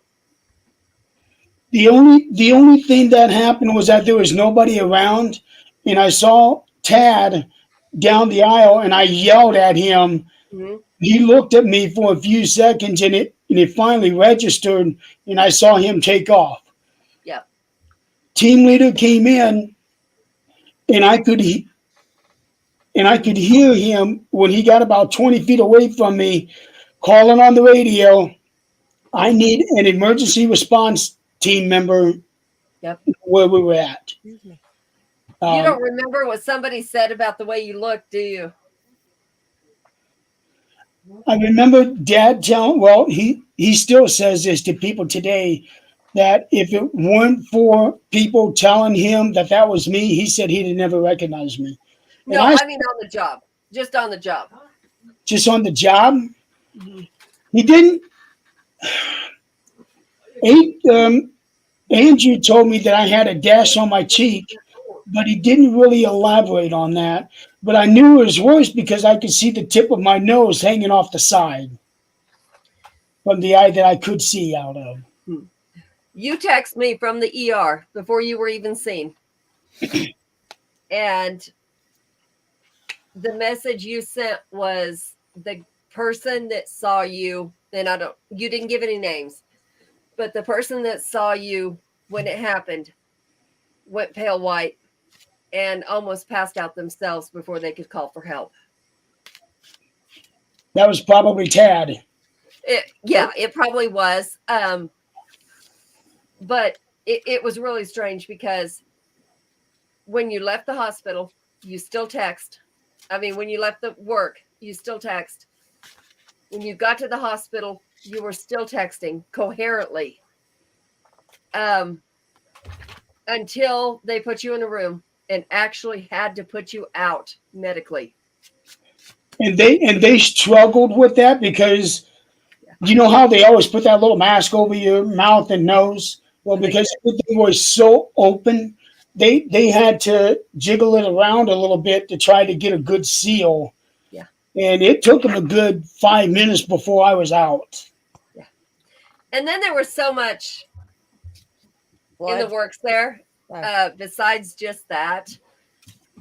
I think at that point there was maybe 3 of us that knew what really happened, or what you knew what happened, and then you kind of went silent because they put you out. So the rumor mill, of course, started. Oh yeah. And I had to get very adamant or nasty, whichever way they want to put it. I don't care which. that yes, there is a 50% chance that you may not live. Yeah. We knew this. I mean, it was not a secret. It was, of course, don't tell him. No, bullshit. He knows. There's no doubt about it. He knows. So let's not play games. That was the first time I had actually truly thought this may be it. Yep. And, people, oh, don't let him. How stupid do you think he is? Seriously? Let's get real here. There's a 50% chance he's not going to make it. Now, this is not the doctors talking to us. This is not, any medical professional. This is just us stating what we think. Now, is it just a thought? Yes, of course it is. But it's also leaning on the side of reality. So everybody freaked I out. don't know about reality, but I do know that the will to want to live has got a lot to do with surviving those serious accidents and something as severe of the leukemia that I had. Because when it did get diagnosed on me, it was pretty grim. Like I said, I was diagnosed December 4th, 1995, and they said I was not going to make it to see Christmas that year, and that there was nothing they could do for me. Did they tell you that? Yes, that's what they were telling me. Back then, they used to say stuff like that. Now I think they've gotten more cautious. I was taken to the UW hospital in Madison, and because I was, let's see, what was I? I think I was 28 or 29 then. Wow. They had no choice but to talk directly to me. Okay. And here you are, 27, 28 years That's old. because I have a very strong will to live. I do like believe- I said, I tell people today, I'm a vampire. I'm going to live for fucking ever. Nothing's going to kill me. And that's something that people need to understand. It is like, I'm sure everybody's heard it before. You can think yourself sick, or you can think yourself better. You can sit here right now and go, oh my gosh, I got a flu bug, or I got corona because my neighbor just had it. No. I've got it. I'm going to die. Or I I'm so sick. I am careful. Because when COVID came out, because I hibernate in the winter pretty much. Mm-hmm. That's why we do what we do now. Right. But when the summer and stuff come, and it gets warmer weather, I'm trying to get out as much as possible. Mm-hmm. Okay. But in the wintertime, I try to hibernate because I missed 3 winters. So my tolerance for winter, plus I'm older, has gone way down. Right. It actually makes the cramping and stuff a lot worse in the winter Right. time. But that's your own knowledge. That's actual facts. Right. Well, That's and I'll not- say, So Oh my gosh, when COVID hit, I didn't go out at all during the summertime. I stayed in. My buddy Mark wouldn't let me go on any investigations. We canceled everything as far as that went. And, my wife was real careful so that she didn't get it. And, grandkids, if they were sick of anything, they weren't allowed to come over. It got real, but that's what we do because my immune system's still compromised. Right. Because, it doesn't come back fully. And because I was the age that I was when I was diagnosed, it ain't never going to get back to 100%. well, I'll tell you, when my husband, so I know who that is. my husband came to my office, and we had thought he had a stroke a couple of months prior to this, but then we got to the hospital and we went to the UMMC here, and he didn't remember my son was gone to Paris Island. He didn't remember that we had animals. There was lots that he didn't remember. Well, we got to the doctors, or we got to the ER, and of course they're saying, what day of the week is it? What this? What's that? I'm like, dude, he doesn't know that on a normal basis. So I started, if anybody knows me, we're huge Buffalo Bills fans. So I was like asking him, who's the quarterback to the Buffalo Bills? He went like years back. I mean, he can tell you every stat of Buffalo, but he couldn't remember who the quarterback was. The owner had just died. He didn't remember that. Of course, the doctors thought I was crazy, but I kept saying, this is stuff he'll remember. And so they said he had transient global amnesia. And so I was like, okay. So we were treating for that. Well, he shows up in my office one day and he's pale. So he goes to the doctor. And me and my assistant at the time forced him to go to the doctor. He was literally having a heart attack at the doctor's office. So he was trying to drive himself to the hospital, but they transported him to another hospital. Of course, I'm telling the doctor, I don't think he has this transient global amnesia. I think it's something to do with blood flow is messing with his brain. And so finally we got the right doctor who's like, yeah, that actually makes sense, because he went in to have bypass surgery, found out his heart's too dead for bypass surgery and all this. And then they pretty much told him that, basically he had to drop so many more percentage to get a new heart, which, I mean, anybody knows anything about heart. I mean, he's at a 17 EF percent. They said it'd be like a 15 to get a new heart. Well, you can drop from 17 to 0 in a heartbeat. Well, the doctors now, this has been at least 2016, maybe 15, 16. Doctors to this day, he'll go to the doctor and say, they're like, we don't know how you haven't dropped at all. He actually raised a little bit, which you're not supposed to do. And, but they're like, we don't know how you're still walking. He can't work though. He wants to work, but he can't. But they're like, we don't know how you're still functioning. We're renovating a house. He's all hands on deck renovating a house and all this. They're like, we don't get it. And he's like, well, because I'm exercising and I'm doing this. I think it's more, when we found this out, I sat him down and said, okay, we can do one of two things. We can either have our life revolve around your illness and think about your illness and all this, or we can live the life to the fullest and have memories for our kids in case something does happen to you. I think I feel that because we went at it with a positive note, it's kept him around longer. Yeah. That's the route that Mind can heal. that's the route that I took, because all last year I was traveling everywhere. Yeah, I saw And that. I focused on working on my stories and my novels. I'm currently working on 4 novels now. And I got ideas for 2 more that I don't want to start yet. And plus I've got 6, 7, 8 short stories that I've written. Adrian has, I think, all of them.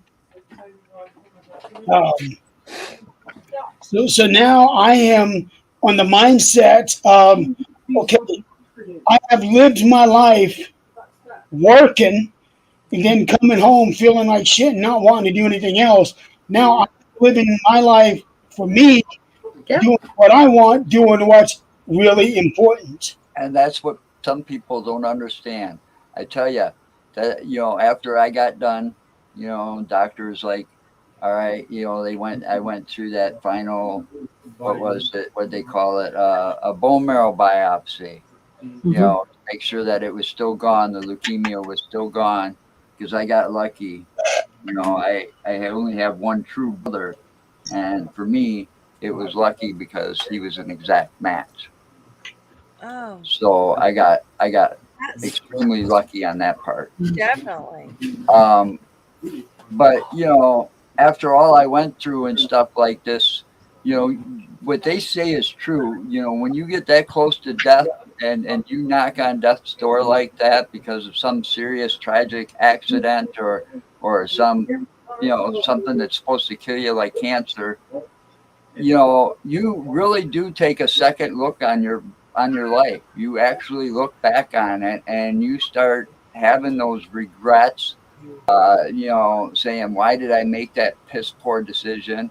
You know, or why was I doing all of this for everybody else when they didn't give a fuck and didn't care, you know? And I'm sitting here so miserable because, you know, you did all this stuff for people, they didn't give a shit, but what about you? So then you look at it and you come out of it and you say, all right, I'm going to start doing things for me and making me happy now. I got no responsibilities left. My kids are all adults, all three of them pretty much, you know, and it's like, what the hell? You know, then the family comes down on you because you're doing things that you've always wanted to do, but were held back.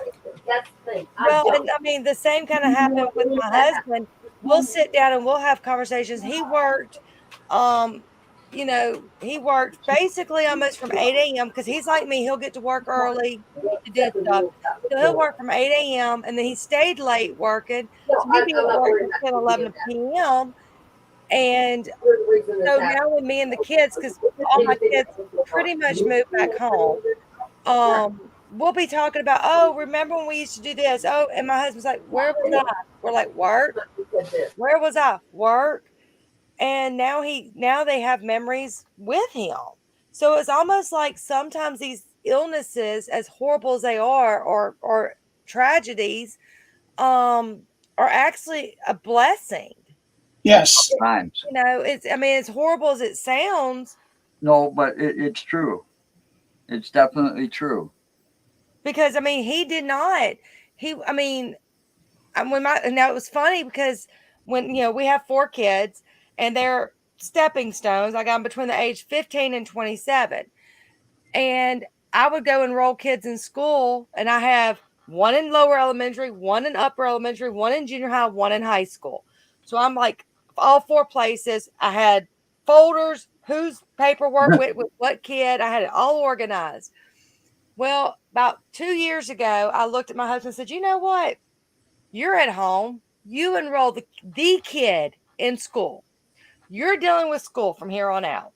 He goes there. He's like, I need this. I need this. I was like, okay. So I got all the paperwork ready. So here comes year 2. He's like, can you get the paperwork ready for me? I said, you know, because he was never around for that. He barely made the football games. Now he's at every football game. He's at, you know, he didn't do all that. Yeah. Okay, so here's the reality, guys. I mean, let's look at this. Jeremy almost died a year ago. Mm-hmm. I mean, in all reality, he should have. I should have. No sugarcoating that at all. I should have. There's not. Joe, you're looking at death every day. In the face every day. They say I'm past my expiration date. There you go. But you know, I'm not going to let it slow me down because There I you do go. go out. I It's do go out. mentality. My wife and I do make plans to take trips, and There you she go. gets me out of the house and keeps me on. And you know, when it gets warmer, like I said, there's less of the podcast and more of us investigating and checking out new places. And that's great. That's what we want to see. You Eileen, know, Mm-hmm.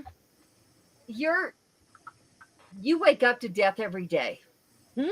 You wake up and see him every day, thinking, Is I this have it? him another day, but is this going to be the day? Oh, I still roll over, and if he's pale or if Right. he's, and I Yeah. can't just feel him and see if he's cold because he's cold all. And when I say if any Right. of y'all ever have low I'm like blood that. flow, I'm gonna say Right. he's My always hands are like cold. ice all the time. Yeah, Yeah. but I'll still. I mean, he's like sometimes because he has a problem sleeping because of all his medications. Mhm. So I'll nudge him and wake his butt up. He's like, "Did you really wake me up?" I said, "I need to know if you were alive." Right. Right. Because And- I did find my mother. Just put your hand on his chest. Feel his heart beating.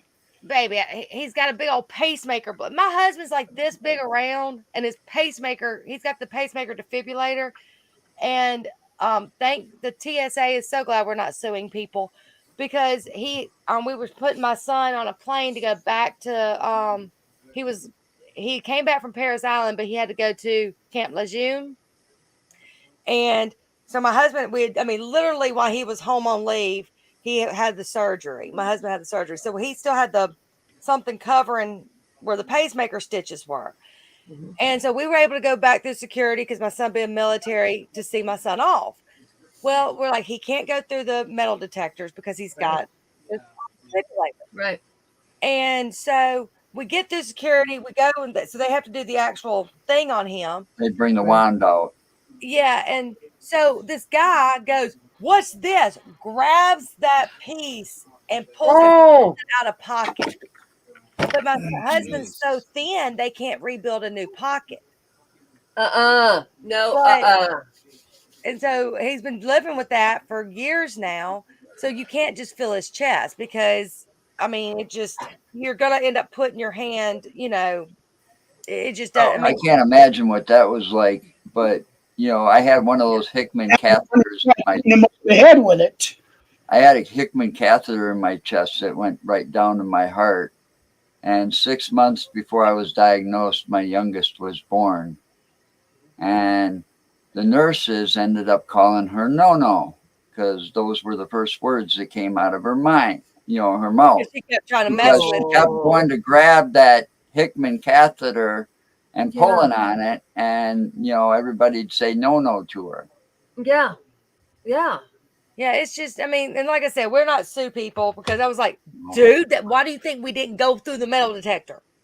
We told y'all just didn't relay the message. I'm sorry. those If things it hate would have me. made my husband's life a living hell Well, after, we didn't know either how that they wouldn't be able to, that it would just not go back in a pocket, that it would mess it up. Because, I mean, he is, like I said, he is skin and bones. He didn't think he is. Yeah. Yeah, but they shouldn't have Yeah. grabbed it in the first place.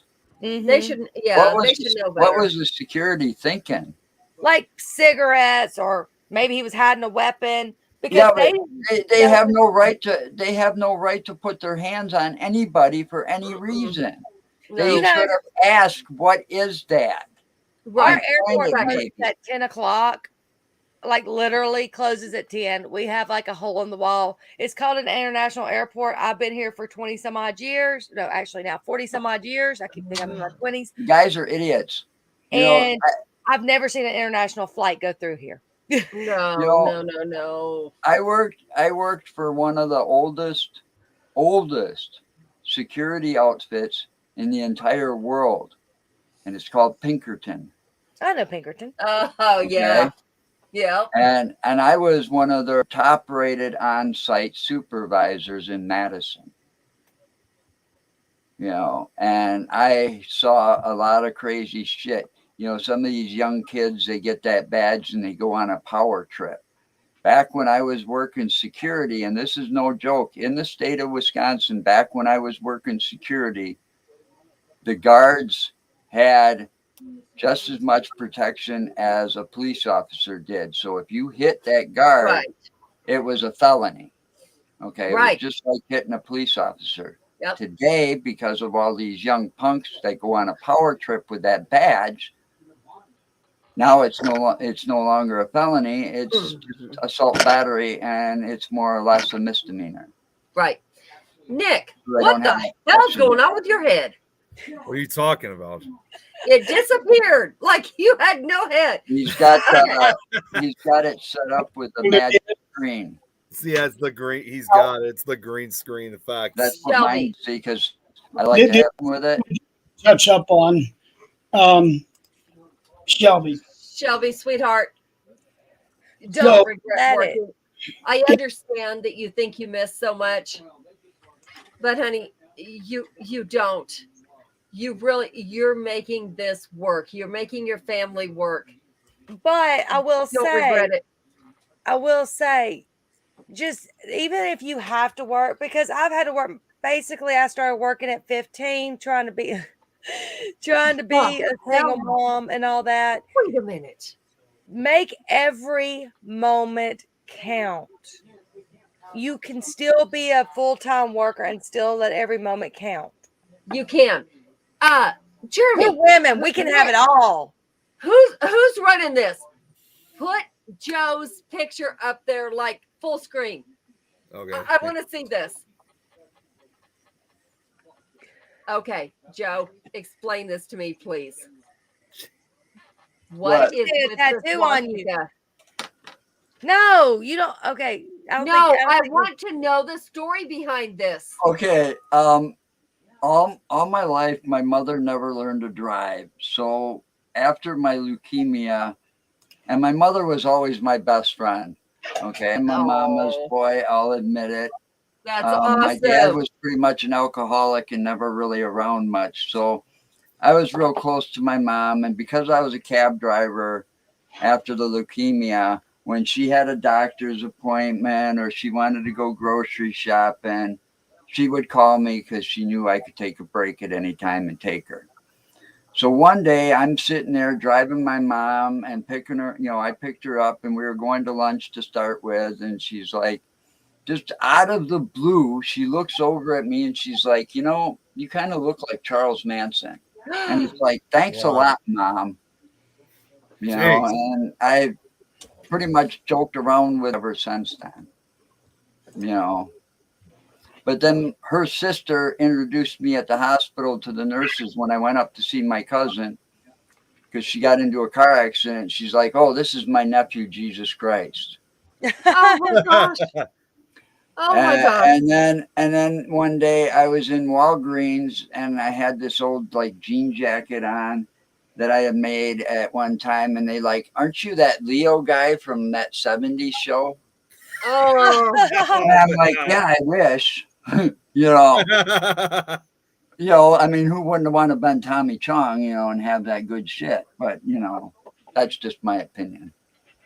So, yeah, I Okay. played with it. I've gone in, they've asked for my ID after he passed away, and they had him on, what was it, Life magazine or Time magazine. And the lady had to ask for my ID for a pack of smokes. And I pointed to the magazine and I go, there it is right there. Okay. So, okay. I'm not even going to, I'm not even going to apologize for, okay. I really thought that was you. I'm about to say, I was like, Adrian's not getting it. Adrian's No, I not really getting it. didn't. I really didn't because I was like, what the fuck just happened? And the whole time you're talking, I'm looking at this going, where the fuck is the tattoo right now? That's not, that was what hurt me. I was like, Adrian's not getting it. Okay. Yeah, We're gonna they said blame I this should do on that. Adrian I should put being that on seen with up. marker Okay, we're gonna blame it on that for right Halloween now. and just go out.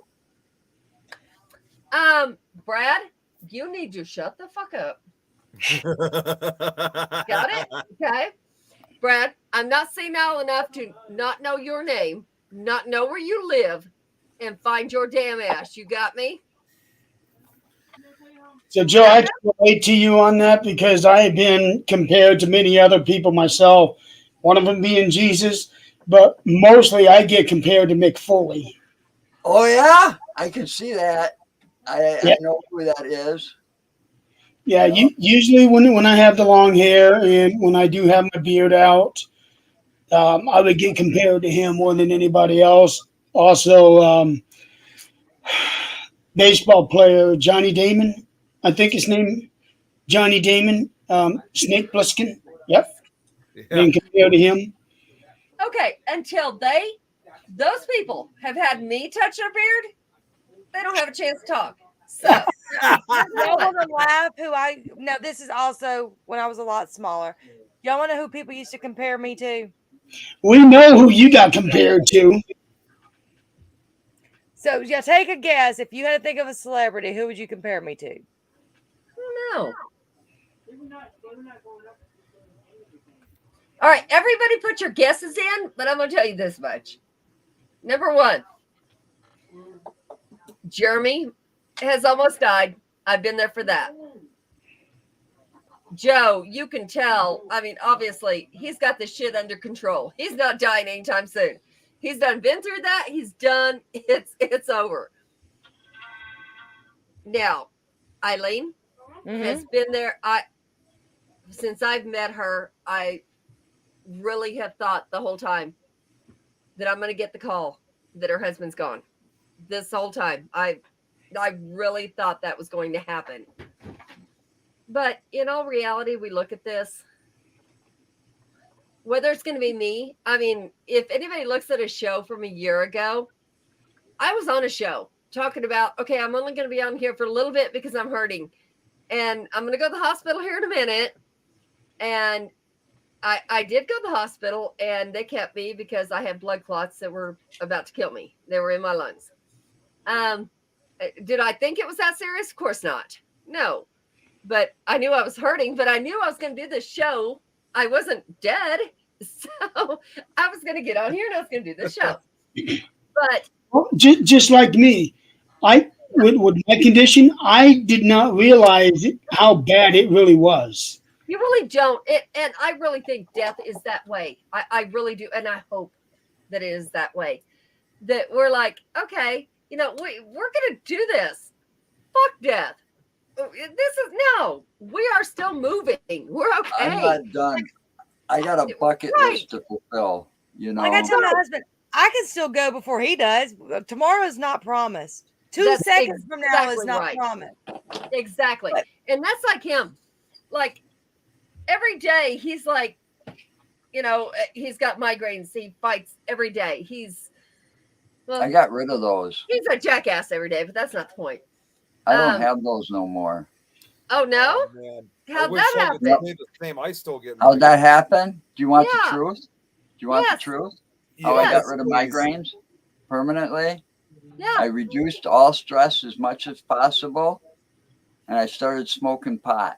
I'm about to say, it had to Oh, be man. quiet. But Now- Zach I wish can't I could. I get can't rid of the though. stress. He lives with Adrian. That's right.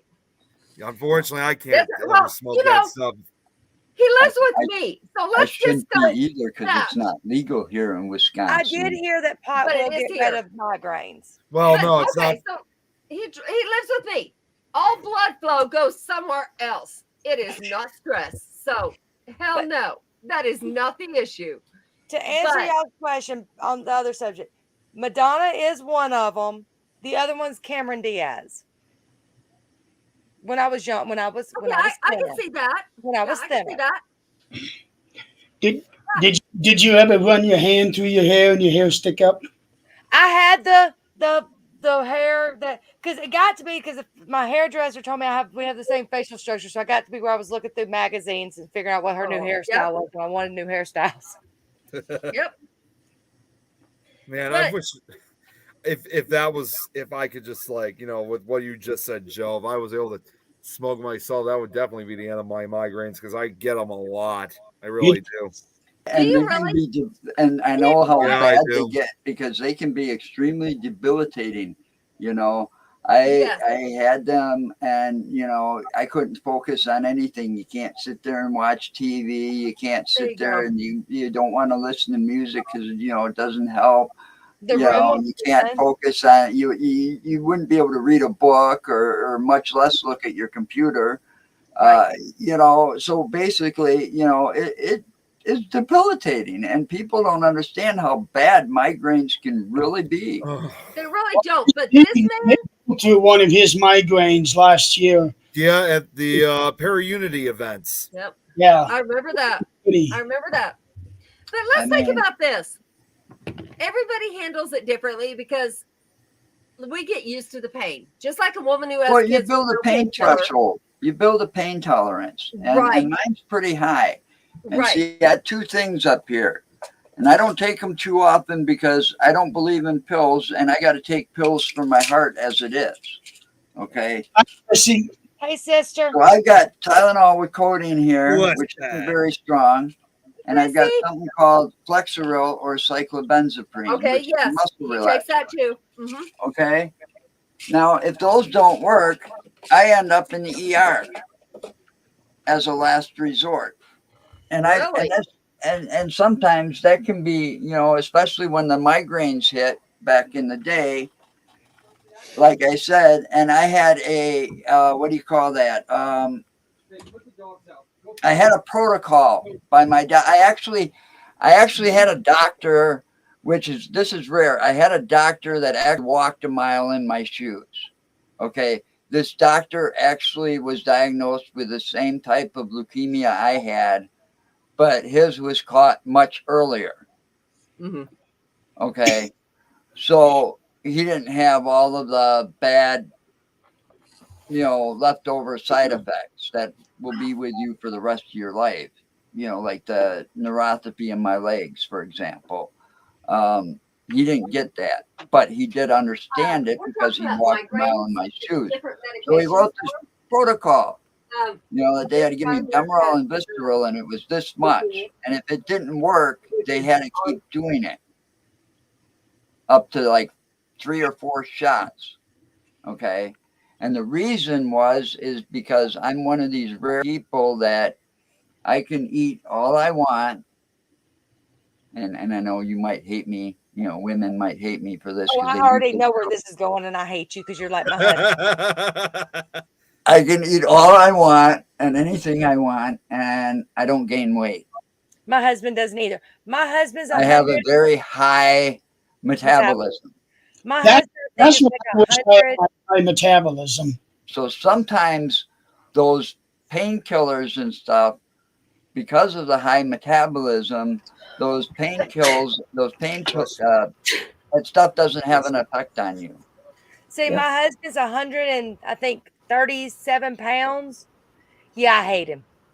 I'm 145 at 6 foot. Times 4? Damn, that is skinny. Yeah. Yeah, that's what I'm saying. Times 4? My husband wears a 29 waist jean. Oh Mine's no. 32. What, 32? That's one of my That's boys. still tiny. But my Yeah. husband's like a 29. Well, when 30 or when I 29. was younger, before the leukemia, I had to find 27-inch jeans that had a 34 inseam. They were See, my literally husband- impossible to find. We have to go to sometimes my husband has to go to the boys department, but it doesn't fit in the crotch. Right. Chrissy, is that because of his illness that he had? I don't want to go into that if you don't, but is that because of what happened, or is that what he normally was? Oh, Brad, trust me, I'm fucking fat compared to that shit. No, I'm not even going there. We're not even Look, going I've there. been on the scale, and my husband will go on the scale after me. I'm like, can I just say that's my weight? He's You're tiny. I don't want to hear that shit. Adrian. She said that he's always been that thin. Okay. So, okay. I was going somewhere else with Yeah, that. I Never mind, grew sorry. up this way. I was always this way. I mean, it was I much was- worse when I was younger. Like I said, Shelby, enjoy it now because I literally was, and I rotate between a 0 and Brad, a 2 you are not. up until You are literally not about a 2 years 300, ago, about Brad. a year and a half ago to 2 years ago, and now it's like it won't come off. Right. Yeah. Oh, hell no. When I hit 40, done. Fucking done. Mine was about 41, Yeah. and I was so proud because I had I got Joe. You don't know, I got pregnant in high school. I got pregnant at 15. I did too. I had my baby at 16. So it took me a while to lose the baby weight. So by the time I graduated high school, I think I was probably and for me, it was big for me at the time because I was right at 100 pounds when I got pregnant. And so I was probably in a size 8, 9, 10, something like that in high school. Oh, you were one of them trouble women. Actually, I had a steady boyfriend. Oh, see, when I women got that pregnant. women that have see, you got to realize I grew up in an Italian family. We like a little meat on the bones. Okay. So and I always thought that those women that are that tiny, they're nothing but trouble anyways, because they're always sitting there. They're going to get you late because, I don't like what I wear. Is this okay? I got to go change, or this doesn't look right, or I can't get my hair to do something, and they're trying to get their hair to do things that God never intended hair to do. I was the weird one. I was the I didn't do cheerleading in high school, but I did do some cheerleading, gymnastics, and all. But I was the softball girl. I played soccer. All my friends were guys. No, nothing but trouble. Yeah, I mean, it was like Still I is was just trouble. I've always was into whatever seemed fun at the time. Of course, hence why I got pregnant. But I ended up. So here comes my 10-year reunion. I was like, okay, I am thin again. I am going to go show these people at school. Da da da da. About 4 months before the reunion, four or 5 months before the reunion, guess what? You're pregnant. Gee, thanks. I was Life's got a really. way of kicking you right in the ass when you. I when am you don't not want cute to, pregnant. right? I do triple chin, not cute pregnant. See, I never went to those things. I didn't want to go to those reunions. Get him, Chrissy, get him. And Chrissy's in Indiana, so she's not far from Brad. I never went to those reunions. See, You know, I was you know- that type that I didn't care who you were. If you were cool, I hung out with you. People. Luke Woodham from the Pearl High School shooting. I danced with him at my senior prom. He was junior. I was a senior. His date was a friend of mine. I mean, and that's why I say, if anybody wants to know about the Pearl School shooting, the news made a crock of shit. Okay, anyways, but I was the type, I didn't care if you were the football player, if you were the cheerleader, if you were the biggest nerd on the planet. I was a nerd. I was the stupid one that took senior year, didn't need to, but I took physics senior year, 0 period, and trigonometry. So, Brad, I do have a brain. no, nothing wrong with that.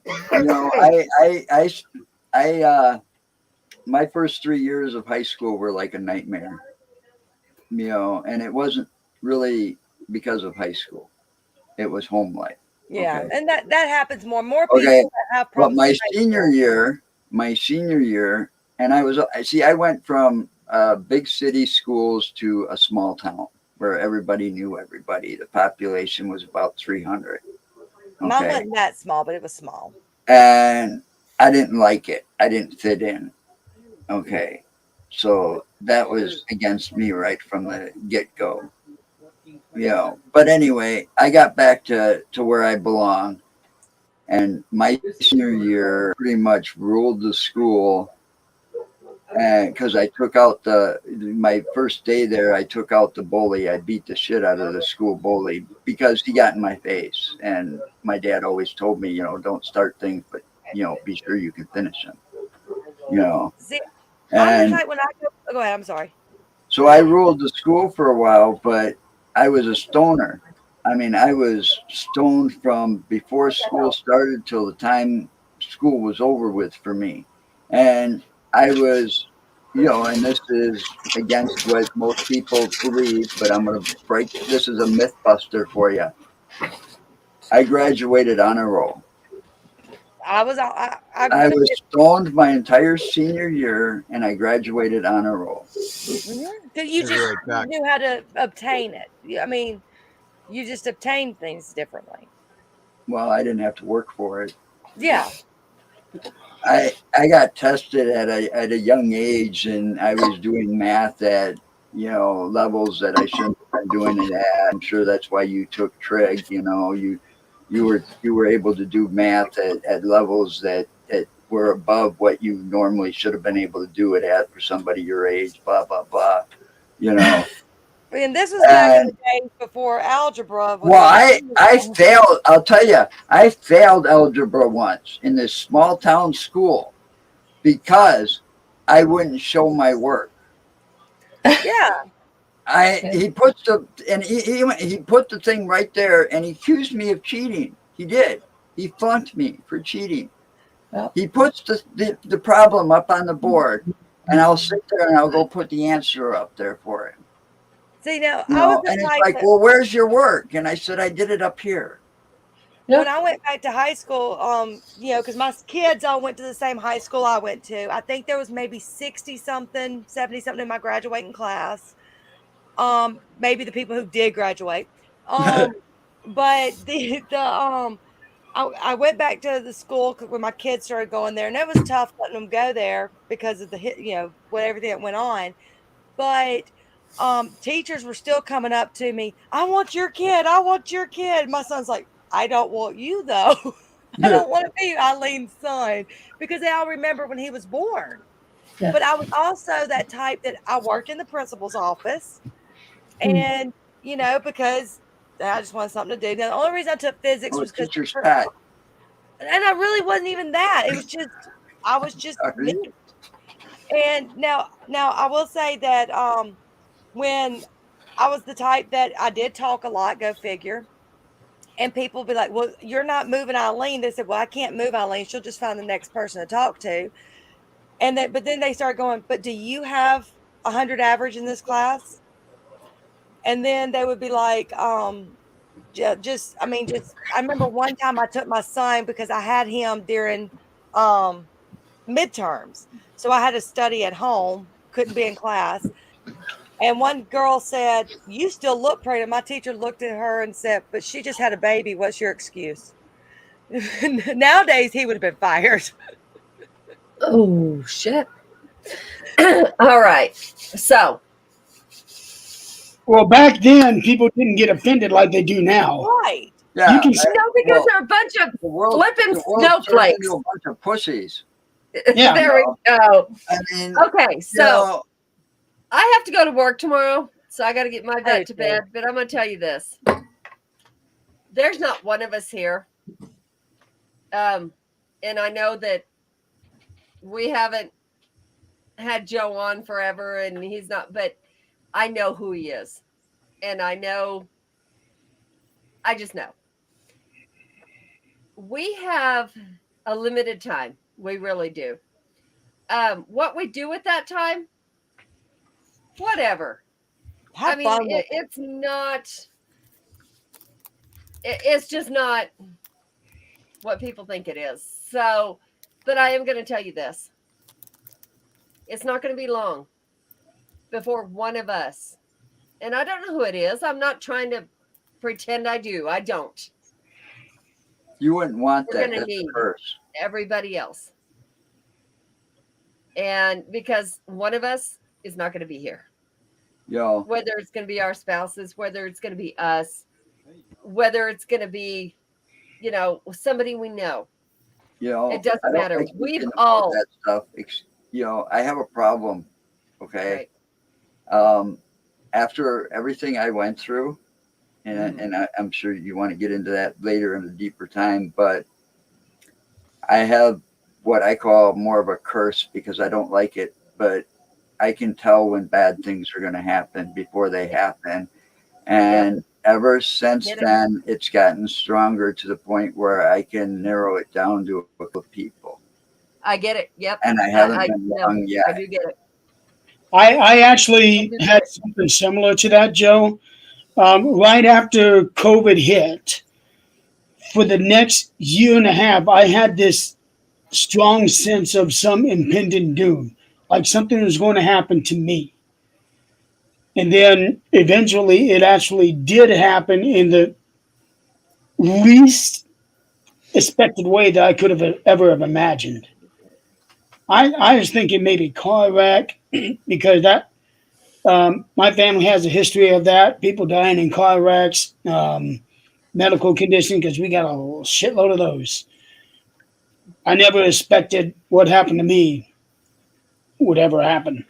So And that's okay. I That's can what really it's meant to relate. be. I had that sense of doom coming. It's just a matter of when is it going to happen? Right. And boom. Right. And I've always had this thing, and I don't know how many people will understand because I've never said it out loud before. But like you're walking into a building, say it's your job, and you look around and it's like it looks different. Like you'll never be there again, or like it's all new again. And this is probably one of the last few days you're going to be there again. Yeah. I don't understand it. I don't know, but it's happened all my life. And Well, some I've things are known. not I'll meant to look be around and explained. go, wow. This Well- is something. It's weird. Adrian, it was like that at mine because my factory is going through an expansion. It's still going through an expansion. Mine was never different. I would just look around, even my own home, and I would look around and go, huh, feels like either I've never been here before or I never will be again. And I usually before long, something happens, a divorce or whatever it is, you're not there again.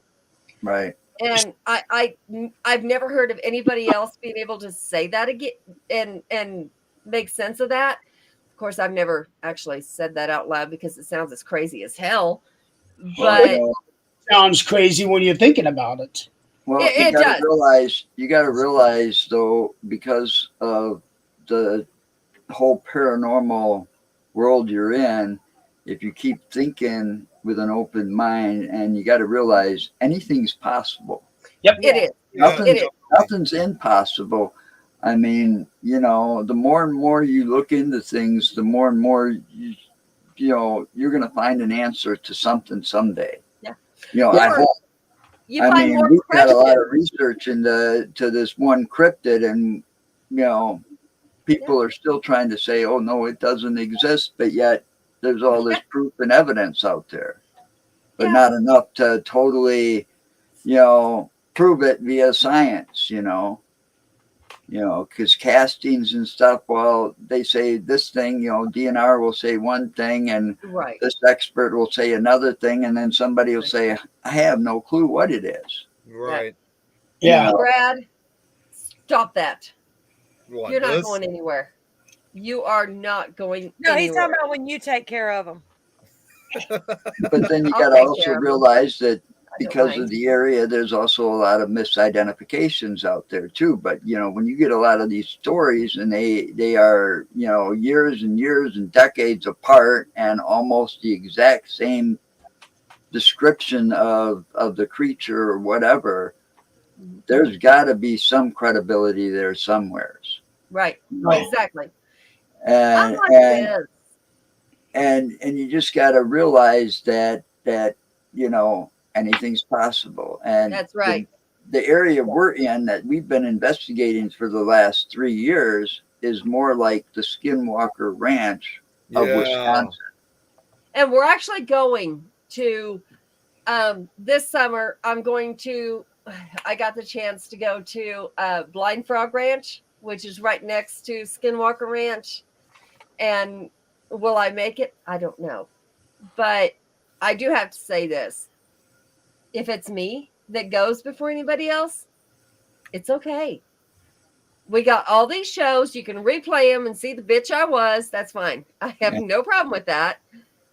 But it's okay because we've all done what we're supposed to do in the time we were here. And don't think I won't hunt somebody's ass, because I will. As long as no matter what happens to me, if anything ever happens to me, I just hope no matter what, I always have someone, when they think of me, they'll smile. That's all. That's my goal in life. That's my only goal in life. Oh no. When we think of you, we're going to slap somebody's ass. There you go. But you'll smile doing it. My whole thing is I don't want to be forgotten after I'm gone. Oh, fuck no. If I'm alive, you will always be right there. Yeah.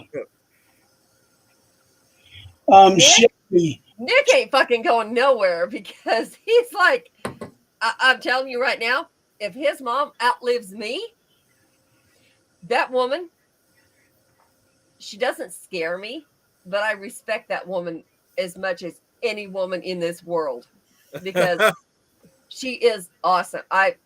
She loves him. She only wants the best for him, and but she's still giving him that room to just go, do what you need to do. Yeah. But let me tell you, you let him fuck up, I'm gonna kick your ass. And that woman is amazing. I really hope someday I get to sit down and have dinner with her, because she is amazing. Yes, she is. She is. And tell her I said that. Oh, His will. friends, having never met me, trusted me to pick him up and take him to Kansas and back. Right. And she never met me either, but I did talk to her every single step of the way. Yeah. I would text her before. I think she felt like if she would message, that she's like trying to be nosy, but I would always message her before she messaged me. And I would say, hey, he's doing this, or he's already had his breakfast. He's fine. And she's like, well, I knew he would, but I felt the need to just let her know that I'm right here. And he's right there, even though I have no doubt in this world that no matter what, Nick can make it on his own regardless. Yeah. It wouldn't matter if there was anybody else there or not. That boy, I think he could take care of us when we're old. Shelby, I don't know if you're still here, but I do want to let you know that while yes, I get that, you know, having a job, we all have to be able to have a job to be able to live. But at the same time, I would argue that a job is not that important when it comes to things that are really important. If you need to miss out on work because of something else that you deem more important than the job, go. I've done that. Mhm. Yeah, because I'm gonna say, and the people in my work may get pissed off. I really don't give a damn.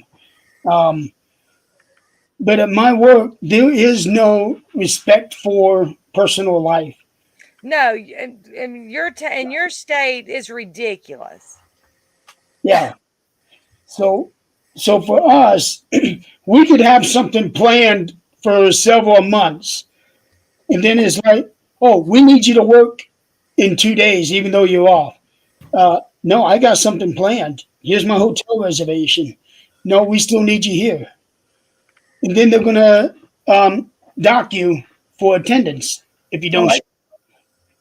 I quit a job because the guy was not gonna. It was just me and the guy owned. It was like one of these mom and pop video stores back when video stores were a big thing. I And I had Actually, a just once, tell someone, please be kind and rewind. yeah, I remember exactly. those tapes too. And I had a once in a lifetime family reunion to go to, and this thing was planned for like almost 2 years ahead of time because people came from Italy, California. I mean, it was huge. And he was saying, "Oh, the owner said, okay, no problem." I said, "Look, you got to realize this is a once in a lifetime deal, and I've never taken a day off. I managed his store for him, saved him a lot of money, and never took a day off. That was the first time I asked for a day off." He says, okay, okay. He comes, he's like, "I'm going to be in at noon. I can't, and I can only stay for 2 hours. So you can only be gone for 2 hours." And I'm going, fuck that. So when he came in, I says, "Have a nice day. I'm not coming back." So, and I stayed at my family reunion without regret too, you know, It because might be hard to find sometime, but there's something sometimes, else. like, you know, even little things, but that was like family. And for me back then, family was like top priority. You know, blood was thicker than water.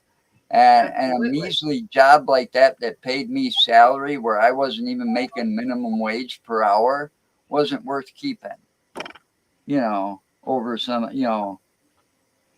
And then Family, the guy had the gall to come and try to search my house for what he deemed was stolen tapes. Oh, jeez. Oh my fa- God. Now, family here's the side of this. be over work, and like Brad said, you work to live, but you don't live to work. I say No, that too, Brad, unfortunately. Karma Brad, kind of shut your mouth. got that guy in the ass in the long run, because what turned out, I ended up buying him out about 10 years later. There you go. Okay. Brad, However, I got shut down because he had no legal right to sell it. And he ended up passing away of a heart attack because of all of this stuff. He was never paying taxes oh, and stuff. wow. But right around that time that happened, Blockbuster came in and started moving like 3 blocks down. They just started moving into the Madison, Wisconsin area, and there was no way I was going to be able to compete with a multi-billion-dollar chain either. Oh no, yeah. So I Right. mean, kind of fate stepped in and helped me out there, but it gave me a lot of business experience. Right. And that's probably what you needed right then the most. Because, well, More I was anything else. successful. I was very successful. Most businesses don't show a profit, but because of what I was doing and how I was doing it, allocated between high schools. Right. So I had a back room on this 24,000 or 2,400 square foot property. I had a back room that was separated by a door. I put a pool table, a dartboard, a pinball machine, and a couple of other video games back there. And I opened it up during lunch hour. You know, and then after school, of course, made a fortune. You know. Okay, Brad. All right, dude. Let's leave it at this, okay? If anything happens to me, I'll let you have it, bub. You can play all those you want. You can dub them over. You can whatever. Until then, be scared. The day I pass, and it's all over Facebook that I do, you can say, watch this. Until then, I will counter your ass. Trust me, I will. And if I'm still living, I promise you, there will be a video where you are on your knees saying, oh my God, I lied. Or I fucked up. Whatever the case might be, it will happen. But if I pass before, that's okay. Put it on there all you want. I will haunt your ass exclusively. So, No worries there. Exclusively. of that, I have no doubt. That's right. But until then, I'm going to tell you what. None of us know. None of us know when our number's up. Nope. None of us know when somebody close to us is going to be gone. Now, I saw Chrissy on here a minute ago. I don't know if she's still here. If she is, Oh, I will give her the credit due. She is half the reason I'm where I'm at. I will always love that girl. That's a Whatever's strong woman happened right in there. between now and then, not my problem. I don't give a shit. That is a strong woman right there. I will tell you. She is. Absolutely. I will never defy that statement. She is also part of the reason I took the path I did. Actually, she's about a quarter of the reason I took the path I did. I have no problem saying that. I love that girl. Always will. Whatever path she wants to take, I don't know what she says about me or what she doesn't. I don't care. Actually, I tell her, I said, because you used to talk about her all the time. Jeremy used to talk about her all the time. I said, I had to, after Jeremy's accident, I have to reach out to this girl. I didn't know who this Chrissy bitch is. And it's really strange because our paths that we take or our accidents Jeremy's known me a long time, long before I took the path I did now. And he was a part of every path I took. I would call him at midnight. And be like, what the fuck is going on right now? Why is this? And, he was one of my best friends and is still. If something happened, I'd be calling him. I don't give a shit if it's 2 a.m. I'm calling that man. Hey, who is this Facebook user? Because he's like, what did I just come back to? I'm not sure. Actually, Eileen talked to me from New Mexico to here every step of the way. And, these people here are the ones that know every intimate detail of our lives. And that's okay. Mm-hmm. There is nothing wrong with that. Have we made mistakes in our lives? Sure we have. and we're going to continue making mistakes too. Of course we will. And what friends do, they let you make the mistakes. They might be like, I told you so, but they're going to be exactly. there when you Well, my friends will But be they laughing are their ass off. I'll tell do it you. again so I can get it on Right. video. I have And like Joe. doing that too. Right. And like oh, Joe. it's Blake. I It's could Blake. see calling Joe in the middle of the night saying, I'm doing this, and he's going, fucking bitch, what the fuck you thinking? You get your ass back where you belong, get your head straight, and get your shit together, and then call me when you got it together. You got me? Mhm. And I'm telling you, Chrissy did the exact same thing. I don't know if she's still here. I don't think she is. No, I don't Even think if she's not, I love her. I always will. I don't care who says what, who tells her different. I don't care. right Okay. now we only have one viewer from the page that Chrissy was on, and that's Blake right now. That's okay, Blake. And That's I do want to say this about Chrissy. Throughout my whole accident, she was a major help. Absolutely, she was. She texted me the whole time she was there. Yeah, And because she you know helped me what? out in the hospital. She was also the one who discovered a piece of plexiglass that was still in my lip. Oh my God, I remember that. Well, Oh, you gotta have my people. God, I remember that. Well, You gotta have people. You That gotta was have people in your corner. But it You took know, I all of did. us. You know, It took all of us. It Yeah. was me. It was Chrissy. It was Eileen. It was Crystal. It Tim. was Tim. It was Scotty.